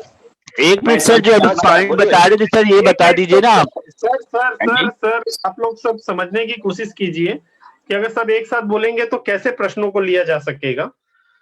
मैं सबसे पहले जो है गोविंद दत्तेश्वरी जी को प्रश्न करने का मौका दूंगा। मिश्रा जी आप अपना म्यूट को अनम्यूट कर लें। गोविंद दत्तेश्वरी जी।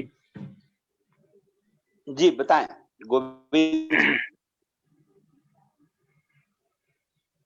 गोविंद दत्तेश्वरी जी।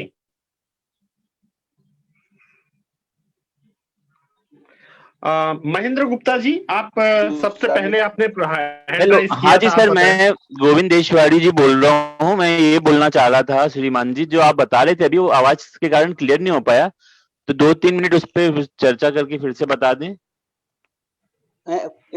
कि कब से क्लियर नहीं हो पाई बात? वो सांसद वाला आप बता रहे थे ना कि विधान। नहीं सर, आपका जो है जहां पर आपने कार्यवाही के लिए बोला, सूचना अधिकारी अगर जानकारी नहीं देते हैं, विभाग जानकारी नहीं देता है, वहां से थोड़ी आवाज आपकी मैं है। छोटे में उस बात को पूरा कर देता हूँ। देखिए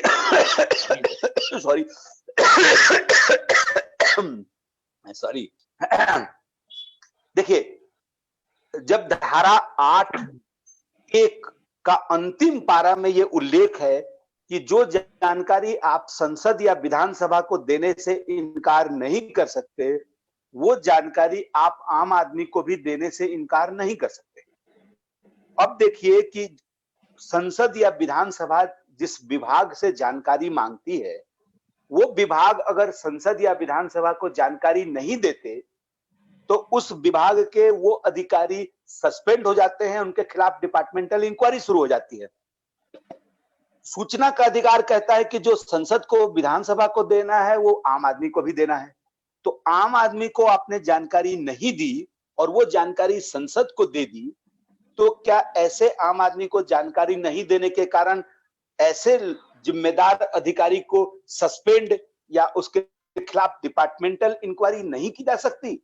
यदि आरटीआई कार्यकर्ता हम लोग चाहें तो इस पर कार्रवाई को आगे बढ़ाएं, तो ऐसे जन सूचना अधिकारी पर भी ये कार्रवाई की जा सकती है। ये बताया मैंने। महेंद्र जी सवाल करें। महेंद्र गुप्ता जी सवाल करें, उसके बाद संजय चौधरी जी का सवाल लिया जाएगा। सर मेरी आवाज आ रही? सर हेलो, महेंद्र गुप्ता बोलिए। बताएं मिश्रा जी प्रणाम पहले तो, और मैं आज्ञा आपसे निवेदन करूंगा कि मुझे अनुमति दें। बताएं। सर मेरे एक सवाल है कि हम लोक सूचना अधिकारी के कार्यालय में जब स्वयं उपस्थित होके आवेदन देते हैं आरटीआई धारा 6 के अंतर्गत, तो लोक सूचना अधिकारी अपनी जो कार्रवाई होती है उसमें क्या जो साप्ताहिक छुट्टी होती है, जैसे संडे आता है या जो भी छुट्टियां आती है, तो क्या 30 दिन वो छुट्टियां इंक्लूड रहती है या नहीं रहती है? मेरा प्रश्न यह है कि वो उन छुट्टियों को जोड़ के भी अपने 30 दिन आगे बढ़ाते हैं। मैं समझ गया, प्रश्न समझ गया। देखिए, एक्ट में लिखा है 30 दिन। यदि छुट्टियों को छोड़ना होता संडे को या 15 अगस्त 26 जनवरी को छुट्टियों को छोड़ना होता, तो एक्ट में लिखा जाता वर्किंग 30 दिन, कार्यकाल के 30 दिन। ऐसा एक्ट में नहीं लिखा गया है, इसमें लिखा है 30 दिन। इसका मतलब वो छुट्टी भी उस 30 दिन में जुड़ा हुआ है। 30 दिन का मतलब 1 जनवरी से लेके 30 जनवरी तक। इसमें 4 संडे भी जुड़ा हुआ है, एक 26 जनवरी भी जुड़ा हुआ है। जी, और कोई मित्र का प्रश्न? संजय चौधरी जी प्रश्न करें। सर नमस्ते। सर मैं थोड़ा सा जान गया, मैं थोड़ा इस क्षेत्र में नया हूँ और मैंने अभी तक की जितनी सूचना के लिए आवेदन किए हो वो मैंने पोस्टल ऑर्डर ब्लैंक ही, मैंने कोरे ही भेजे, और आप मार्गदर्शन करना था कि उस पर क्या लिखना पड़ता और कैसे लिखना पड़ता है। जी, इस संबंध में हम लोग, अगर आप हमारे इस कार्यक्रम में अभी जुड़े हैं तो आपको पता नहीं चल रहा है, लेकिन हम लोग इस संबंध में कार्यक्रम विस्तार से कर चुके हैं। आप YouTube वगैरह में देख सकते हैं। चलिए मैं आपको बता देता हूं। देखिए, आप अपने पोस्टल ऑर्डर में, देखिए मैं आपको ब्लैंक छोड़ने के ऊपर विश्वास इसलिए नहीं करता कि यदि आप ब्लैंक छोड़ दिए, आप पोस्टल ऑर्डर को अगर आप ब्लैंक छोड़ दिए केवल नीचे अपना नाम पता लिखकर, तो उस पोस्टल ऑर्डर को किसी भी अन्य संस्था में कहीं भी आपके नाम से प्रयोग किया जा सकता है। तो पोस्टल ऑर्डर में जहां पर लिखा होता है पे टू, आप देखिएगा पे टू जहां लिखा होता है, खाली जगह होता है ऊपर हिस्से में, वहां आपको लिखना है अकाउंट ऑफिसर A/O, उसके बाद उस संस्था का नाम, जैसे अकाउंट ऑफिसर कलेक्टर रायपुर या कलेक्टर भोपाल, तो प्रत्येक संस्था में, प्रत्येक ऑफिस में, सरकारी ऑफिस का एक बैंक में खाता होता है, ट्रेजरी में खाता होता है। इस पोस्टल ऑर्डर को वो ट्रेजरी में जमा करके अपने नाम से पैसा निकाल सकते हैं और अपने विभाग में दर्शा सकते हैं। जी, और कोई मित्र? सर, मैं इससे पहले आपको ये बोलना चाहूंगा कि 2 मिनट में कार्यक्रम बंद होगा और हमारे पास लगभग 12 साथी जो है प्रश्न के लिए खड़े हैं लाइन से, तो आपको वापस 15-20 मिनट के लिए समय वापस देना होगा सर। जी जी तो जी। सबसे पहले मैं अभी इसके बाद इंद्रजीत सिंह जी जालंधर को प्रश्न के लिए बुला रहा हूँ। इंद्रजीत जी। इंद्रजीत गुड जी, मॉर्निंग। प्रश्न करें। हाँ जी, गुड मॉर्निंग सर। नमस्कार। नमस्कार। नमस्कार, बस बताएं। आपने वो बता ही दिया, मैंने जो बताना था कि मैं आपसे आज्ञा यही थी, जैसे आपने बताया था ना कि आपको मनी ऑर्डर करना है, मैं भी यही बताना चाहता था कि मनी ऑर्डर की आजकल जरूरत नहीं है। आप उसके लिए 10 रुपए का पोस्टल ऑर्डर दीजिए। पोस्टल ऑर्डर मैं सबको यही बताना चाहूंगा, पोस्टल ऑर्डर साथ में लगाइए और साथ में आप भेज सकते हो, चाहे वो इलेक्ट्रॉनिक मीडिया के साथ भेजना है, चाहे वो आपने बाई डाक भेजना है, और वो माननीय है। और वो जो आपने बताया है कि उसके ऊपर भरना है, वो बिल्कुल सही है। बस मैंने इतना ही बताना था, बाकी आपने बहुत बढ़िया जानकारी दी है। जी जी और जी, इंद्रजीत बहुत जी, बढ़िया चीज है। धन्यवाद आपको। इलेक्ट्रॉनिक मीडिया से भेजना, ये उसी टाइम पहुंच जाता है। जी जी, इंद्रजीत जी, इसमें थोड़ा सा अपडेट मतलब मैं बताना चाहूंगा। EMO मैं बोला था, इलेक्ट्रॉनिक मनी ऑर्डर, लेकिन अगर आप पोस्टल ऑर्डर भेजना चाह रहे हैं तो पोस्टल ऑर्डर को भी आप ई पोस्टल ऑर्डर भी चालू हो गया है, इलेक्ट्रॉनिक पोस्टल ऑर्डर भी चालू हो गया है, उससे भी आप भेज सकते हैं और मिलेगा। बिल्कुल बिल्कुल वही बात कर रहा हूँ आजकल वो चल और कोई मित्र का कोई प्रश्न? राजेश शर्मा मोरेना से, राजेश शर्मा जी मोरेना से। सर, मैं ये जानना चाह रहा था कि मैंने एक विभाग के संभागीय कार्यालय में 2 RTI के आवेदन लगाए थे भिन्न भिन्न। तो प्रथम आवेदन में उन्होंने अपने अधीनस्थ कार्यालय को ये लिखा था कि जो है ये जानकारी आप अपने कार्यालय से संकलित करके इस कार्यालय को 7 दिवस में भेजें, जिससे संबंधित को जानकारी दी जा सके। दूसरे आवेदन पे उन्होंने क्या किया कि सर अपने अधीनस्थ कार्यालय को 6/3 के तहत मेरा आवेदन अंतरण कर दिया। तो क्या कोई वरिष्ठ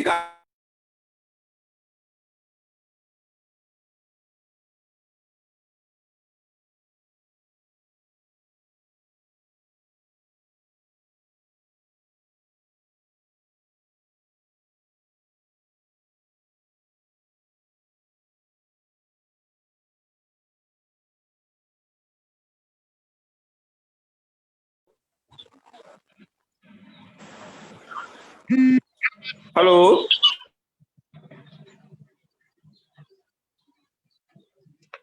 हेलो हाँ जी सर, 2 मिनट रुकिए, गेस्ट को जुड़ जाने दीजिए सभी को। जी जी जी जी जी, हेलो, प्रश्न पूछ रहे थे। 2 मिनट सर, गेस्ट सभी साथी जुड़ रहे हैं। हमारे 48 साथी जुड़ चुके हैं।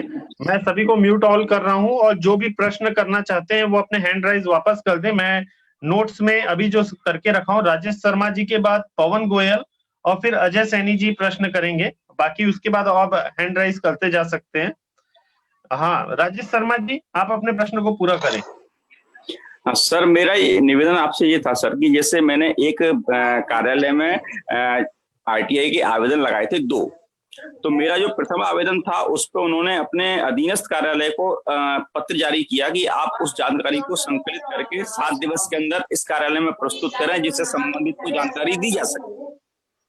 दूसरे आवेदन को उन्होंने सर क्या किया कि मैं 6/3 के तहत अपने अधीनस्थ कार्यालय को अंतरण कर दिया।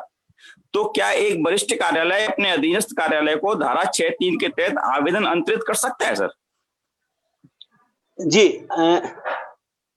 शर्मा जी, मुरैना मध्य प्रदेश। जी, वो उसने ठीक किया है। दोनों आवेदन वो अपने अधीनस्थ कार्यालय को धारा 6/3 पर ट्रांसफर कर सकता है जी। और ये जो जानकारी है अब आपको 35 दिन में मिलेगी, 30 दिन की बजाय 35 दिन में मिलेगी। 5 दिन का समय बढ़ गया है इसमें। तो सर 35 दिन में मैंने जिस लोक सूचना अधिकारी के यहाँ आवेदन लगाया था वो मुझे जानकारी देगा, या जिसके यहाँ वो अंतरण करके आवेदन पहुंचाए वो मुझे जानकारी देगा सर? नहीं, जिसके यहाँ आपका आवेदन गया है जी, उसके यहाँ से मिलेगा। जी जी धन्यवाद सर।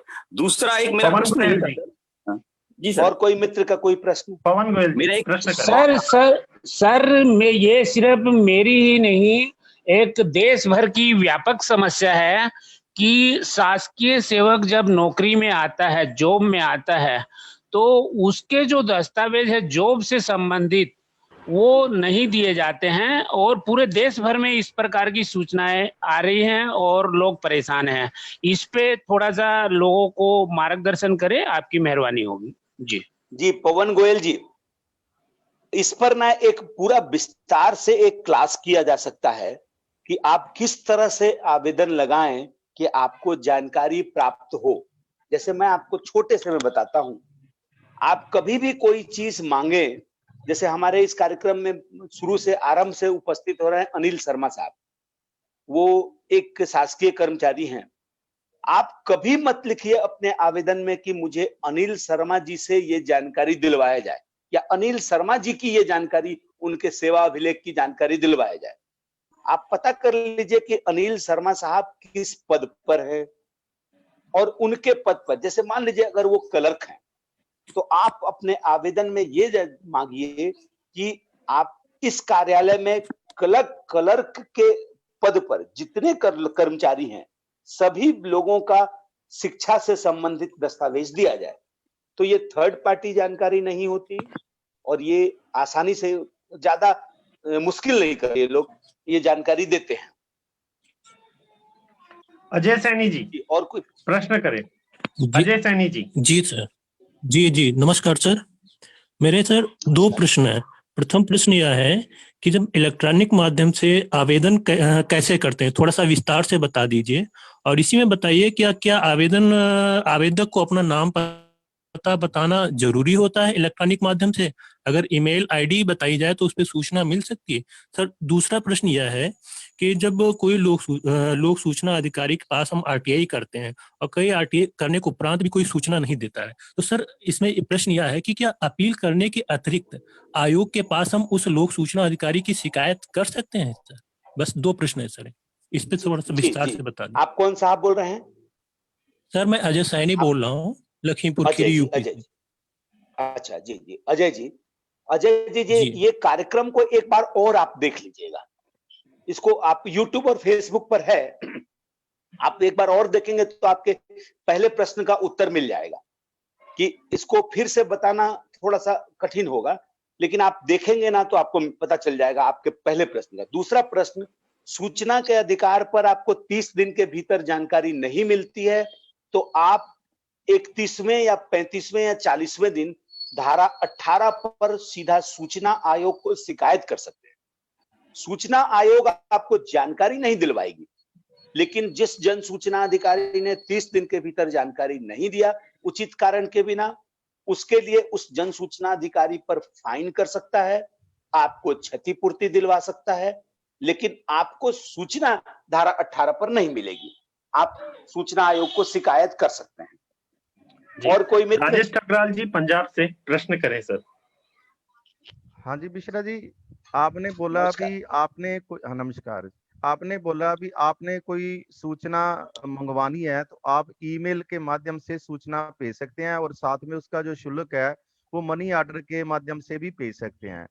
अब आरटी एक्ट के अंदर जो सेक्शन 3 है, सेक्शन 3 ये बोलता है भी जो भारत का नागरिक है उसी को ही सूचना मुहैया करवाई जा सकती है। तो पीआईओ ये ऑब्जेक्शन लगाती हैं ज्यादातर, पंजाब के अंदर ऐसा आमतौर पे देखने को मिलता है, वो ऑब्जेक्शन लगाते हैं भी आप हमें अपनी आईडी भेजें ताकि हमें ये पता चल सके भी आप भारत के नागरिक हो, तो ही आपको सूचना मुहैया करवाई जा सकती है। तो आपने बोला भी आईडी देने की जरूरत नहीं, वो आईडी के बिना तो सूचना ही नहीं दे रहे। अब इसका हल क्या है? जी ठकराल साहब, ये आपके यहाँ पंजाब में ये एक आम शिकायत हो गया है। वो जन सूचना अधिकारियों का पाला किसी टेढ़े मेढ़े दिमाग से पड़ेगा तो सुधर जाएंगे वो लोग। एक्चुअली क्या है कि ये पंजाब में ये और कुछ और राज्यों में ये गलत तरीके से ये लोग कर रहे हैं। उनको किस तरह से, आप उनसे पूछिए कि मैं सुरक्षा के कारणों से, अपने निजी सुरक्षा के कारणों से अपना परिचय, अपना पहचान आपको नहीं दे सकता। और मैं अपना पहचान छुपाने के लिए स्वतंत्र हूं। भारत के संविधान का अनुच्छेद 19-21 कि मैं अपना पहचान छुपाने के लिए स्वतंत्र हूं। यदि आपको लगता है कि भारत के नागरिक को ही जानकारी देनी है तो ये पोस्ट ऑफिस का पोस्ट बॉक्स नंबर है। आप ये जानकारी को संबंधित पोस्ट बॉक्स पर भेज दीजिए और आप पोस्ट बॉक्स नंबर किसी भी पोस्ट ऑफिस, अपने शहर के नहीं, किसी भी पोस्ट ऑफिस में आप थोड़ा सा शुल्क जमा करके पोस्ट बॉक्स नंबर ले सकते हैं। पोस्ट बॉक्स पर मंगवा लीजिए। अगर जीवन को खतरा हो तो, और जहां तक वो लोग आपसे अगर आइडेंटिटी पूछते हैं तो आप उनसे पूछिए कि आपको क्यों शक हो रहा है कि मैं भारत का नागरिक नहीं हूं। जी सुरेश मौर्य जी, एक वो एक जजमेंट का भी हवाला देते हैं, मेरे को अभी जवानी याद नहीं है कौन सी जजमेंट है। कलकत्ता हाई कोर्ट का जजमेंट है वो, शायद ऐसा होगा। वो उसका हवाला देते हैं भी ये जजमेंट के अकॉर्डिंग आईडी देनी जरूरी है यदि आपने सूचना लेनी है तो। जी उनको बोलिए कि वो कलकत्ता हाई कोर्ट का जजमेंट है और वो कलकत्ता में बंधनकारी है, बाकी राज्यों में के लिए बंधनकारी नहीं है। सुरेश मौर्य जी, सर मेरा एक प्रश्न शेष रह गया है सर। मैं राजेश शर्मा मुरैना से हूं। बाकी मित्रों के प्रश्न आने दीजिए सर प्लीज। सुरेश मौर्य जी, मंजेश शर्मा जी मुरैना से। सर मंजेश शर्मा जी मुरैना से। जी सर, मेरा ये प्रश्न था सर कि जैसे अपन आवेदन कर रहे हैं तो उसमें साइन वगैरह करने की इलेक्ट्रॉनिक रूप से जरूरत नहीं है, डायरेक्ट मतलब ऐसे ही लिख के और भेज देंगे। और जी सर, और सर बस यही है सर। मुरैना से जी, ये मंजीत शर्मा मुरैना मित्र मंजीत शर्मा जी। जी मंजीत शर्मा जी, ये कौन डिसाइड करेगा कि आपका हस्ताक्षर कैसा होना चाहिए? आप जो नियमित रूप से हस्ताक्षर करते हैं आवेदन में वैसा मत करिए, आप अपना इनिशियल करिए, जो एक लाइन खींच देने से भी इनिशियल हो जाता है। आप हस्ताक्षर की जगह में अपना पूरा नाम ना लिख के एक छोटा हस्ताक्षर कर दीजिए। हस्ताक्षर तो किया जाना आवश्यक है। अगर इलेक्ट्रॉनिक हस्ताक्षर आपके पास उपलब्ध है तो आप इलेक्ट्रॉनिक हस्ताक्षर से, और नहीं तो यदि मैनुअल हस्ताक्षर करना है पेन से, आवाज चली गई, आप एक छोटा हस्ताक्षर कर दीजिए। और कोई मित्र? जी सर, रत्नेश सेठिया जी, रत्नेश सेठिया जी। जी सर मेरा भी ले लेना प्रश्न सर, अगला प्रश्न मेरा भी ले लेना। हाँ लेंगे सर। रत्नेश सेठिया जी। मौर्य जी, सुरेश मौर्य जी आप प्रश्न करें अपना। जी सर, अगर ईमेल से हमने भेजा हुआ है आरटीआई और हमको ऑफिस इंस्पेक्शन करना है। हेलो, हाँ आवाज आ रही है सर। सर जैसे आरटीआई मैंने मेरे अपना भैया नाम बताया, मैंने भेजा हुआ है, मैंने सुरेश मौर्य का नाम से है, लेकिन मैंने नाम नहीं, ईमेल आईडी अपना लिखा हुआ है। ऑफिस इंस्पेक्शन के लिए दूसरा कोई बंदा अगर वहां पे जाता है तो क्या ये सब पॉसिबल है? थोड़ा सा देवेंद्र अग्रवाल जी, प्रश्न समझ में नहीं आया। सर जैसे आरटीआई सुरेश मौर्य मैंने नहीं आ रही सर, आप लोग शांत, अगर आप बाकी सदस्य म्यूट रहेंगे तो मैं कंट्रोल कर सकूंगा सर चीजों को। हाँ मौर्य जी, कहें फिर से आप वीडियो बंद कर लीजिए मौर्य जी, वीडियो के कारण आपकी आवाज कट रही है। हाँ अब बोलिए सर। मेरा कहना, जैसे मैंने आरटीआई मेरे नाम से किया हुआ हूँ और मैंने अपना नाम नहीं बताया हुआ है, ऑफिस इंस्पेक्शन के लिए जब आदमी आता है, मैं ना जाके दूसरा कोई बंदा आदमी अगर जा रहा है ऑफिस इंस्पेक्शन के लिए, तो क्या ये पॉसिबल है सर? जी मौर्य जी, बिल्कुल ये पॉसिबल है। कभी भी किसी भी ऑफिस में इंस्पेक्शन के लिए आप जाएं तो अकेले कितने लोग होके जाएं। एक दूसरी बात, आप ऑफिस में घुसे तो अपने मोबाइल से लाइव वीडियो बनाएं। चोर और बेईमान तभी डरते हैं जब खुला प्रकाश हो, जब सब चीज बाहर हो। लाइव वीडियो में आपके ऊपर हमला नहीं हो सकता है और कोई कार्रवाई आपके ऊपर आपराधिक कार्रवाई नहीं की जा सकती, क्योंकि बहुत आसानी से ऑफिस वाले आपको टारगेट कर सकते हैं और आपके ऊपर एफआईआर करा सकते हैं कि आपने फाइल को ले लिया, चोरी करके ले गए। तो हमेशा 2-4 साथियों के साथ जाएं और लाइव वीडियो बनाते हुए जाएं। जी, और कोई सेठिया जी रतलाम से। हेलो। हाँ, प्रश्न करें रत्नेश जी। हेलो। हाँ, प्रश्न करें रत्नेश जी।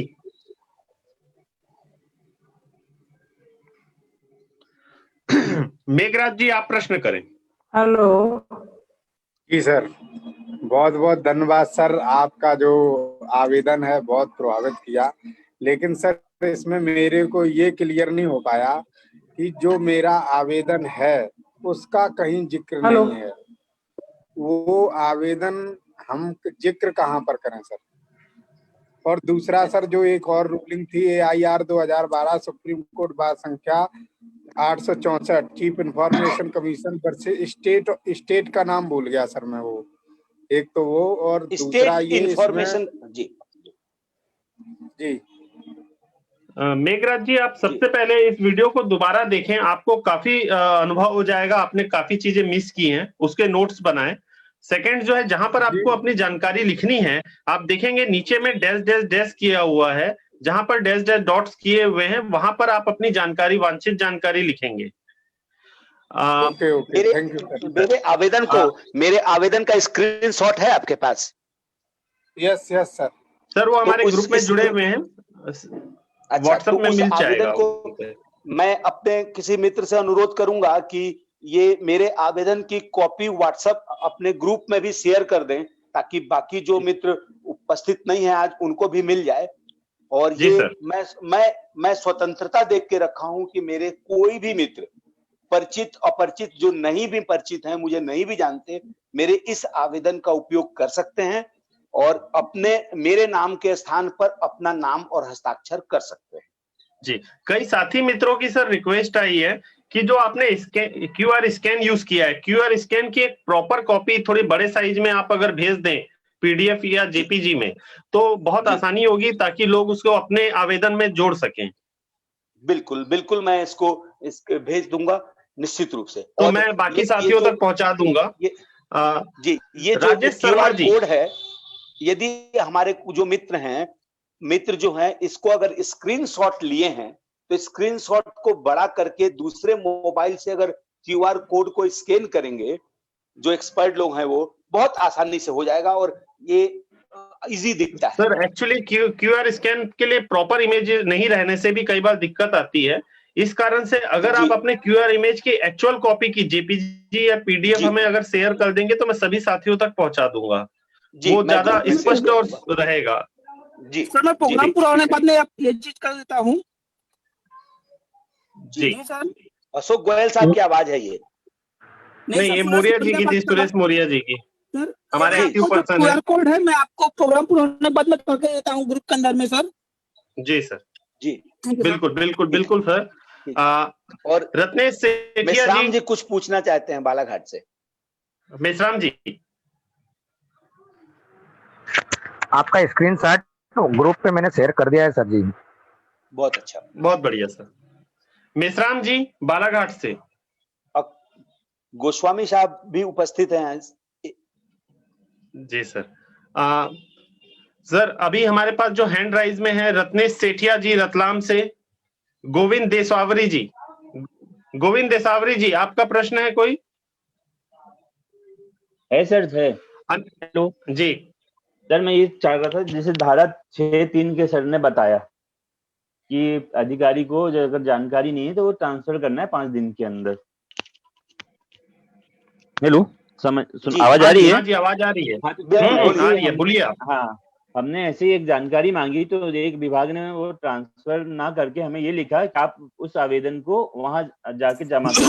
हमने RTI का नियम भी बताया कि साहब ये नियम में ये कहता है, लेकिन उसके बाद उन्होंने नहीं सुना, तो हमने द्वितीय अपील लगाई। तो द्वितीय अपील के जो कमिश्नर साहब हैं, वो भी यही कहते हैं कि ये कोर्ट, ये थोड़ी ना उठ के उस कोर्ट में जाएगी। मैंने सर, कोर्ट वाली बात नहीं है, ये नियम वाली बात है।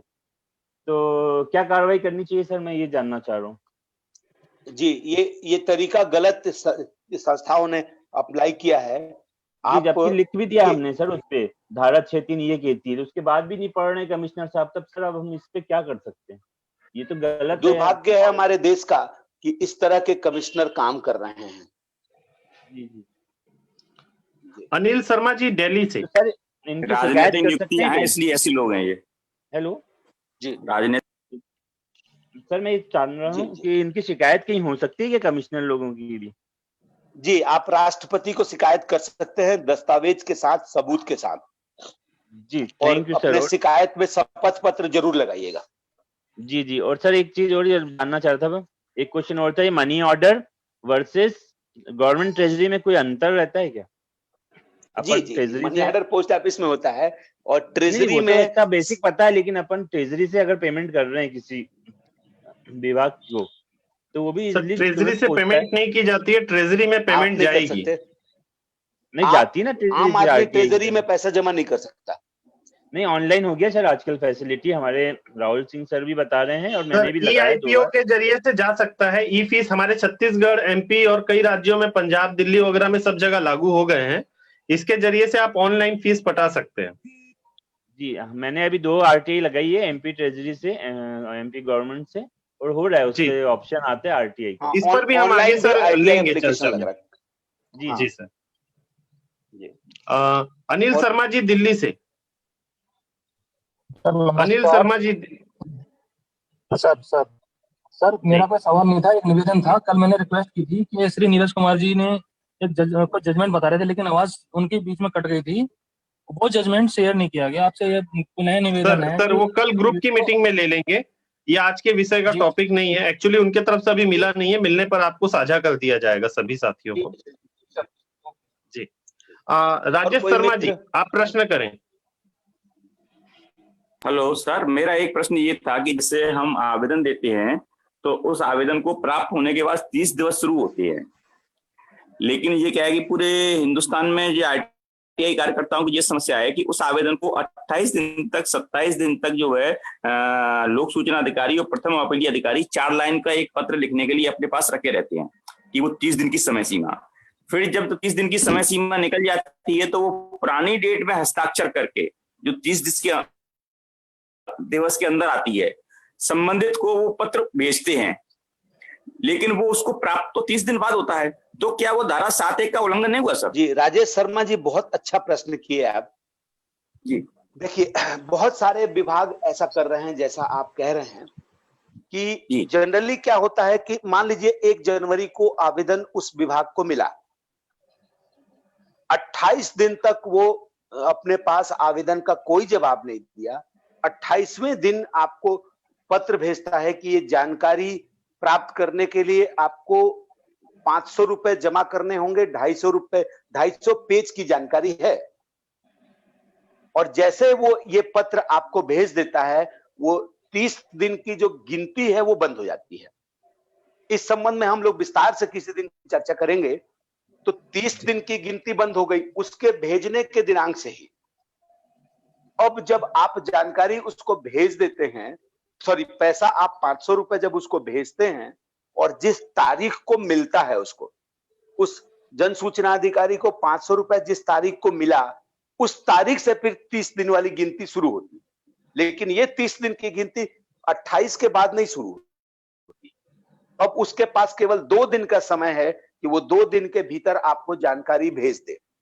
इस 2 दिन के भीतर अगर वो जानकारी नहीं भेजता है, 3 दिन 4 दिन हो जाता है, इसका मतलब हुआ कि 30 दिन से ज्यादा समय लिया उसने जानकारी देने के लिए। अब इसके लिए उसको फ्री जानकारी देनी पड़ेगी, आपको 500 रुपए वापस करना पड़ेगा और पूरी जानकारी निःशुल्क देनी पड़ेगी।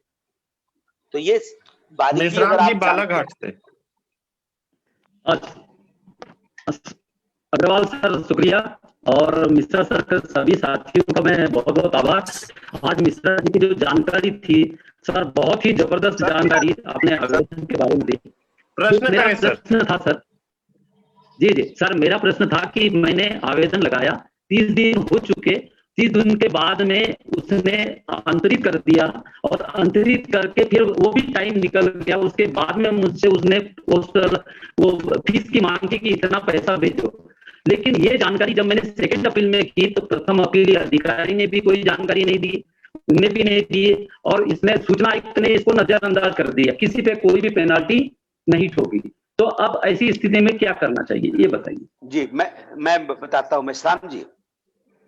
जी सर। मेश्राम जी का प्रश्न है ये। जी सर।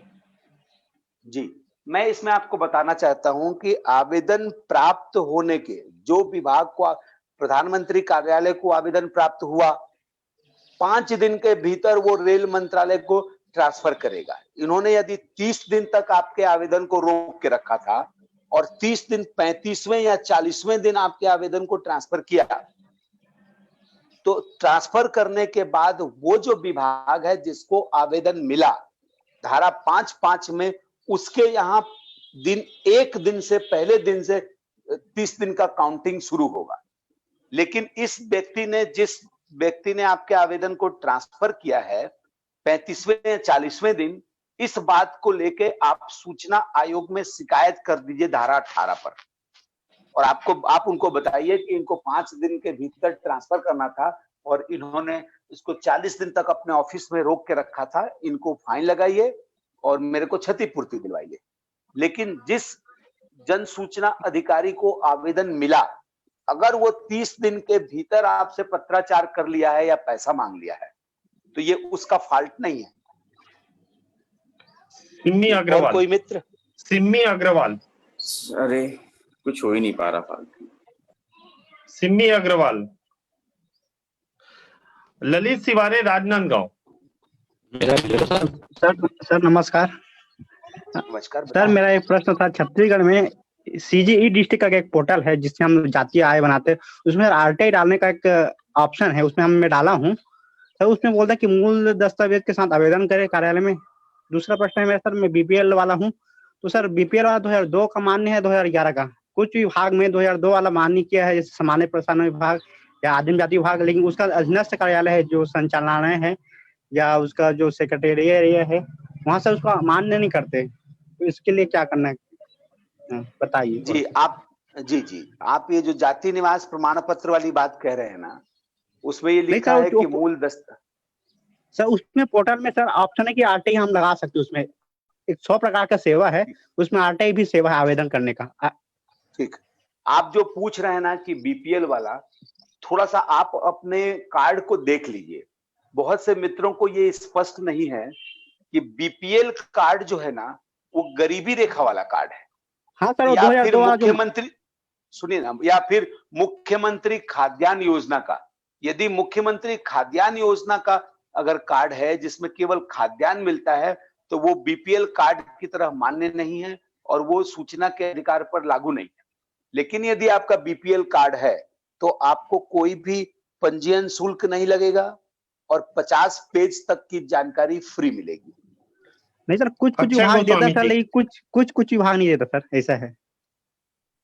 आप देख लीजिए कि आपका कार्ड कौन सा है। आपके कार्ड में अगर पहले पेज में जहां पर आपका नाम पता लिखा होता है, उसमें अगर लिखा है कि मुख्यमंत्री खाद्यान्न योजना के अंतर्गत, तो ये कार्ड लागू नहीं होगा। जी। अक्षय गोस्वामी जी। अक्षय हाँ गोस्वामी जी सर।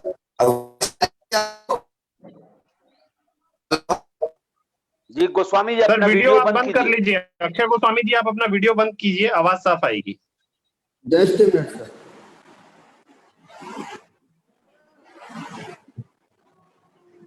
हाँ सर, प्रश्न करें। हेलो। हाँ प्रश्न करें। हाँ मेरे प्रश्न, जो 2010 में 2015 के बीच में एक गवर्नमेंट की स्कीम आई थी जिसके अंदर जो BPL कार्ड होल्डर थे उनको हाउस होल्ड गवर्नमेंट की तरफ से फंडिंग इशू हुआ था, तो उससे रिलेटेड हमें किस डिपार्टमेंट को अप्रोच करना चाहिए? हेलो सर, आप मुझे प्रश्न आप चैट बॉक्स में डाल दीजिए, मैं आपको वो कर देता हूँ। आवाज आपकी साफ नहीं आ रही है। ओके। रामजी राय सर, रामजी शरण राय सर। जी सर। मेरा सवाल ये था कि अगर हम ईमेल के माध्यम से जानकारी मांगते हैं तो क्या जो प्रति पेज के हिसाब से जो हमसे फीस ली जाती, वो शुल्क दी जाती थी कि प्रति पेज, तो भी हमें जमा करना होगा क्या?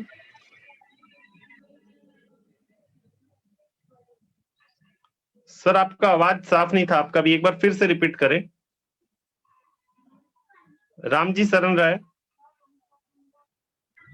जी सर, मेरा सवाल ये है कि जो हम ऑनलाइन ये ईमेल के माध्यम से अगर जानकारी मांगते हैं तो उसमें हमें जो प्रति पेज के हिसाब से 2 रुपया शुल्क देना पड़ता था, वो भी देना होगा क्या? ईमेल से जानकारी मांगने पर शुल्क नहीं है सर, फिर भी मिश्रा जी जवाब दीजिए सर। जी राम जी राय जी। जी सर, जी सर। आप ठीक प्रश्न पूछ रहे हैं, लेकिन सूचना के अधिकार पर 2 रुपया प्रति पेज तब दिया जाता है जब उस पेज का वो फोटो कॉपी कराएं। फोटो कॉपी जी। आपके केस में कोई फोटो कॉपी नहीं कराया जा रहा है, केवल उसको फोटो खींच के ईमेल से भेजा जा रहा है। इसके लिए कोई फीस नहीं देना होगा आपको। जी सर, जी थैंक यू। अंजू उस विभाग का ठाकुर कोई खर्च नहीं हुआ। जबलपुर जी। अंजू ठाकुर जबलपुर से प्रश्न करें। अंजू ठाकुर जबलपुर। सर। हाँ बोलिए मैडम जी। सर जैसे कोई आरटीआई ऑफिसर रहते हैं और उनको ये बोल दिया जाता है कि आप किसी भी डिपार्टमेंट के कस्टोडियन नहीं है, और फिर भी उनसे बोला जाता है कि आप जानकारी उपलब्ध कराओ, ऐसी स्थिति में सर आरटीआई ऑफिसर क्या करे? अच्छा, आप लोक सूचना अधिकारी हैं क्या? जी सर। किस विभाग में? Sir municipal corporation. अच्छा, जबलपुर में। जी जी। आपको अगर आपके संबंधित जानकारी नहीं है, आप ही का मान लीजिए आप ही का कोई निर्माण सेक्शन होगा यदि, और वहां से आपको जानकारी मंगानी है तो आप धारा 6(3) में निर्माण सेक्शन में जो सेक्शन ऑफिसर होंगे उनको धारा 6(3) पर आप आवेदन को ट्रांसफर कर दीजिए। धारा 5(5) में अब वो निर्माण सेक्शन के जो सेक्शन ऑफिसर हैं वो जन सूचना अधिकारी हो गए। आपकी जिम्मेदारी खत्म, अब उनकी जिम्मेदारी शुरू। सर सम लोक सूचना अधिकारियों को जानकारी मतलब समय पे आवेदन ट्रांसफर करने के बाद भी उनका ये रहता है कि हमको तो जानकारी मतलब समय पे आपने आवेदन दे दिया, बट जब हमारे पास प्राप्त होगी, क्योंकि सर लिंक विभाग होते हैं, जैसे सर आपने पीडब्ल्यूडी बताया, जैसे अकाउंट ऑफिसर की कोई जानकारी है, अभी कभी कभी आवेदक सर एक ही आवेदन में 3 डिपार्टमेंट की जानकारी मांग लेते हैं, तो जब हम ट्रांसफर करते हैं तो अनदर डिपार्टमेंट ये बोलता है कि हमारे पास तक जानकारी आने में समय लगेगा, इसलिए क्योंकि हम उसके कस्टोडियन नहीं है। तो सर आरटीआई के लिए तो और डिफिकल्ट हो जाता है, क्योंकि पहले वो प्राप्त करेंगे फिर हमारे तक आएगी, तो सर आवेदक को तो 30 दिन से ज्यादा का समय हो जाता है देने में, प्रोवाइड करने में उनको जानकारियां। नहीं, आप चूंकि लोक सेवक हैं, ये बताना हम आरटीआई एक्टिविस्टों के लिए खतरनाक है, लेकिन फिर भी मैं बता रहा हूं आपको। ये क्या होगा ना, ये जितने लोक सेवक सुन रहे हैं, अनिल शर्मा साहब दिल्ली से जुड़े हुए हैं, ये भी सुन रहे हैं, ये हम आरटीआई वालों का इसमें नुकसान होगा। फिर भी मैं बता रहा हूं आपको, खतरनाक है, प्रश्न बहुत खतरनाक है, चूंकि ये जन सूचना अधिकारी हैं, लोक सेवक हैं, तो ये हम लोगों के लिए खतरनाक है। फिर भी मैं बता ऐसा करें सर, उन्हें निजी तौर पे बता दीजिएगा, आप फोन कर लीजिएगा। सर नया बताया जाए ये आरटीआई एक्ट। नहीं ऐसा कोई दिक्कत नहीं, यहाँ पे ज्ञान है, शिक्षा के लिए है, हर कोई प्रश्न कर सकता है। सरल भाषा में बता रहा हूँ, इन्हीं के काम आएगा ये। रिटायर होने के बाद में ये प्रश्न उनके लिए भी फायदेमंद रहेगा।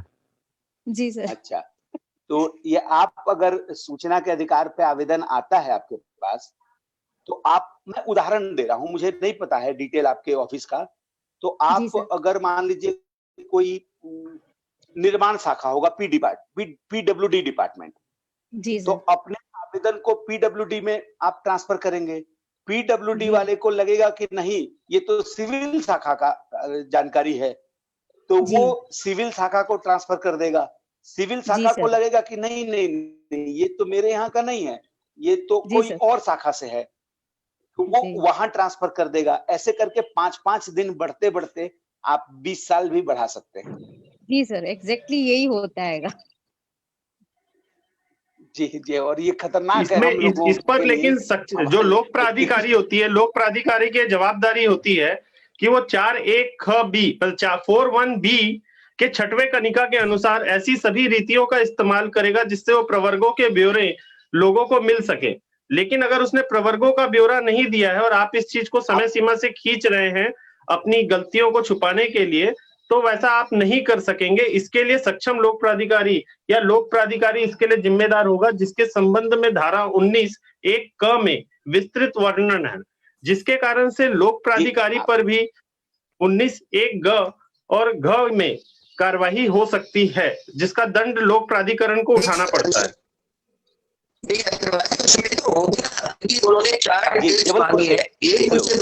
आप एक छोटी सी बात आपको बताना चाहता हूँ इस संबंध में। इस संबंध में एक छोटी सी बात आपको बताना चाहता हूँ कि बिल्ली अपना सारा गुण नहीं सिखाती ना, तो हम आरटीआई एक्टिविस्ट लोग बिल्ली हैं, वो सारा गुण आपको नहीं बताएंगे, कुछ चीजें छुपा भी लेंगे। तो उसमें से मैं आपको छुपाया हूं। यदि आप एक लोक सेवक हैं, अपने विभाग के बारे में नहीं जानते कि इस तरह की जानकारी पीडब्ल्यूडी से मिलेगा, सिविल से या किसी और विभाग से, तो इसका मतलब आप अपने पद को ईमानदारी से नहीं निभा रहे हैं। आपको पहली बार ये मेरा आवेदन को ऐसे विभाग में ट्रांसफर करना चाहिए जहां से जानकारी मिल सके। गंभीर अपराध है सर, 2015 साल में इनको कानून की जानकारी नहीं हुई, गंभीर अपराध है ये इनके लिए। नहीं सर, इनको कोई बात नहीं सर, ज्ञान एक ऐसी चीज है जो कभी खत्म नहीं होती है। मैं फिर से भी सभी मित्रों को बोलूंगा कि ज्ञान के लिए किसी को रोक टोक ना करें। मैं इसमें 2-3 चीजें ऐड करना जी बोलिए सर। उसमें तो ये मैडम 4 चीजें पूछी गई हैं। एक, उनको जानकारी देखिए, जो आरटीआई एक्टिविस्ट है, आप वीडियो बंद कीजिए, आवाज कट रही है। मेरे पास नेट बहुत तगड़ा है, कोई दिक्कत नहीं आएगी। आप बताएं। मैडम ने जो सवाल पूछा है बड़ा वाजिब है और इसका जवाब बड़ा सरल है, इतना कॉम्प्लिकेटेड है नहीं। मान लीजिए किसी एक्टिविस्ट ने 17 पॉइंट पूछे हैं, कोई पॉइंट बिल्डिंग डिपार्टमेंट का है, कोई पॉइंट पीडब्ल्यूडी का है, कोई पॉइंट अकाउंट्स का है, कोई पॉइंट किसी और चीज का है। तो इनको सारी की सारी जो चिट्ठी है उसकी 17 विभाग में या 12 विभाग में या 6 विभाग में लिख देनी है कि ये फलाना पॉइंट आपके विभाग का है, इसकी जानकारी आरटीआई एप्लीकेंट को भेज दें और हमें सूचित कर दें। और अगर आपके पास ये जानकारी नहीं है तो संबंधित विभाग को भेज दें। तो ये सारी कार्रवाई मैडम ये 5 दिन के अंदर अगर ये कर देती हैं तो इनकी जिम्मेदारी से मुक्त हो जाती हैं और इनको कोई कठिनाई नहीं आएगी, क्योंकि इनको 2 बातें लिखनी है कि ये पॉइंट नंबर 7 जो है आपके विभाग से संबंधित है, इसकी जानकारी एप्लीकेंट को भेज दें और हमें सूचित कर दें। दूसरी बात ये उसके अंदर लिख दें कि अगर ये पॉइंट आपके विभाग से संबंधित नहीं है तो आपके विवेक अनुसार ये जिस विभाग से संबंधित है ये उस विभाग को भेज दें और उसकी जानकारी आरटीआई एक्टिविस्ट को और हमें सूचित कर दें। 2 चीजें मैं इसमें और ऐड करना चाह रहा हूं जो इससे संबंधित नहीं है पहले वाले मामले से। सर ने बोला, मिश्रा साहब ने, कि हम आरटीआई एप्लीकेशन ईमेल के माध्यम से लगाएं और उसमें हमारी बंदिश नहीं रह जाती 2 रुपए पर पेज का भुगतान करने की। इसमें 2-3 किस्म की कठिनाई है। एक तो कठिनाई है कि मेरे जैसे जो अनाड़ी अनपढ़ लोग हैं, जो ईमेल चलाना नहीं जानते, इलेक्ट्रॉनिक से भुगतान करना नहीं जानते, उनके लिए सबसे सरल उपाय यह है कि एक सादा कागज उठाएं, 4 लाइनें लिखें, इंडियन आईपीओ खरीदें और रजिस्ट्री कराएं और जाके उसको निपटारा कर दें। ये सबसे सरल काम है, क्योंकि इलेक्ट्रॉनिक माध्यम को हैंडल करना, उसके थ्रू भुगतान भेजना या उसके थ्रू कुछ भी करना बहुत कठिन कार्य है। और इलेक्ट्रॉनिक तरीके से अगर आप मनी ऑर्डर भी करते हैं, कुछ भी करते हैं, डाकखानों में जाते हैं, वहां पर जितने अनाड़ी लोग बैठे हैं, आप जो आईपीओ आप 5 मिनट में निपटा लेंगे, इलेक्ट्रॉनिक भुगतान आपका पौना घंटा 1.5 घंटा खराब होगा। अगली बात इसमें एक और है कि जो बेईमान पीआईओ है वो कहेगा साहब ये आपको इसमें भी भुगतान करना पड़ेगा क्योंकि हमारे पास डिजिटल फॉर्म में जानकारी नहीं है। हम तो आपको पहले इसकी फोटो सेट कराएंगे फिर उसकी ईमेल करेंगे, तो इसलिए आप इसका भुगतान करें। तो मैं लोगों को ये सलाह देता हूं कि जो बेईमान लोग हैं उन्होंने तरह के तरीके से हथियार ढूंढ रखे हैं आपको तंग करने के। अब एक चीज और मैं बात करता हूँ, जो लोग बार बार पूछते हैं कि जी 5 दिन में उसने चिट्ठी ट्रांसफर नहीं करी या 28 दिन में जानकारी नहीं, तो क्या होगा। इस मामले में बिल्कुल विचलित ना हो। जो मैं हमेशा इस बात कहता हूं मैं कि हम सुई से पहाड़ में छेद कर रहे हैं। अब अपील में जाएंगे, कंप्लेंट में जाएंगे, वहां वैसे ही 1.5 साल में आपकी बारी आने वाली है।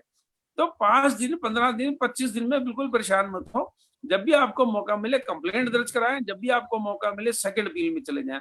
लेकिन ये आशा बिल्कुल ना रखें कि आपकी अपील की सुनवाई हो जाएगी और अब एड बन जाएगी। जैसे सर ने बात करी कि भाई आप नाम ना लिखें। अब जैसे मैंने एप्लीकेशन लगाता हूँ, मैं कहता हूँ इस बैंक में जितने अधिकारी हैं सबकी डिग्रीज की कॉपी मेरे को दे दी जाए और उनकी पद की सूचना मेरे को दे दी जाए। अब उसमें मैंने कहीं नाम नहीं पूछा। उसके बावजूद भी जब सेकंड अपील में मामला केंद्रीय सूचना आयोग में गया तो उन्होंने मेरी इस बात को निरस्त कर दिया। वो कहते हैं जी ये पर्सनल जानकारी है। उनको मैंने इंसिस्ट करा, सुप्रीम कोर्ट के जजमेंट में उनको दे रहा हूँ, वो कहते हैं हमने आपकी बात सुन ली, निर्णय हमारा। सर आज 9 बजने वाले हैं और कार्यक्रम ये समाप्त होने वाला है। आज ये कार्यक्रम को यहीं पे समापन करते हैं और सभी साथियों से आग्रह है कि कल सुबह 7 बजे की मीटिंग में शामिल हो। राजेश शर्मा मुरैना जो जिनका सवाल थोड़ा सा विस्तृत है, उन्हें मैं कल के प्रश्न उत्तर में लूंगा, क्योंकि राजेश शर्मा जी जो जानकारी चाह रहे थे वो काफी बड़ी थी, उसको विस्तृत तौर से ना समझा गया तो उसका अर्थ उचित तौर पर समझ में नहीं आएगा, इसलिए उनसे क्षमा है, मेरी क्षमा चाहूंगा। सर ये कल रविवार बंद होने वाला सर जी, कल रविवार है, कल भी हमारा मीटिंग रहेगा। हम 7 बजे रख रहे हैं। हम जो पहले 11 बजे बैठक करते थे, अब वो बैठक का समय सुबह 7 बजे से ही रहेगा और सिर्फ हम समस्याओं पर और सुझावों पर ही इस पर चर्चा करेंगे। मिश्रा जी, कार्यक्रम के समापन के लिए आप आगे कुछ बताना या कहना चाहें तो कृपा करें।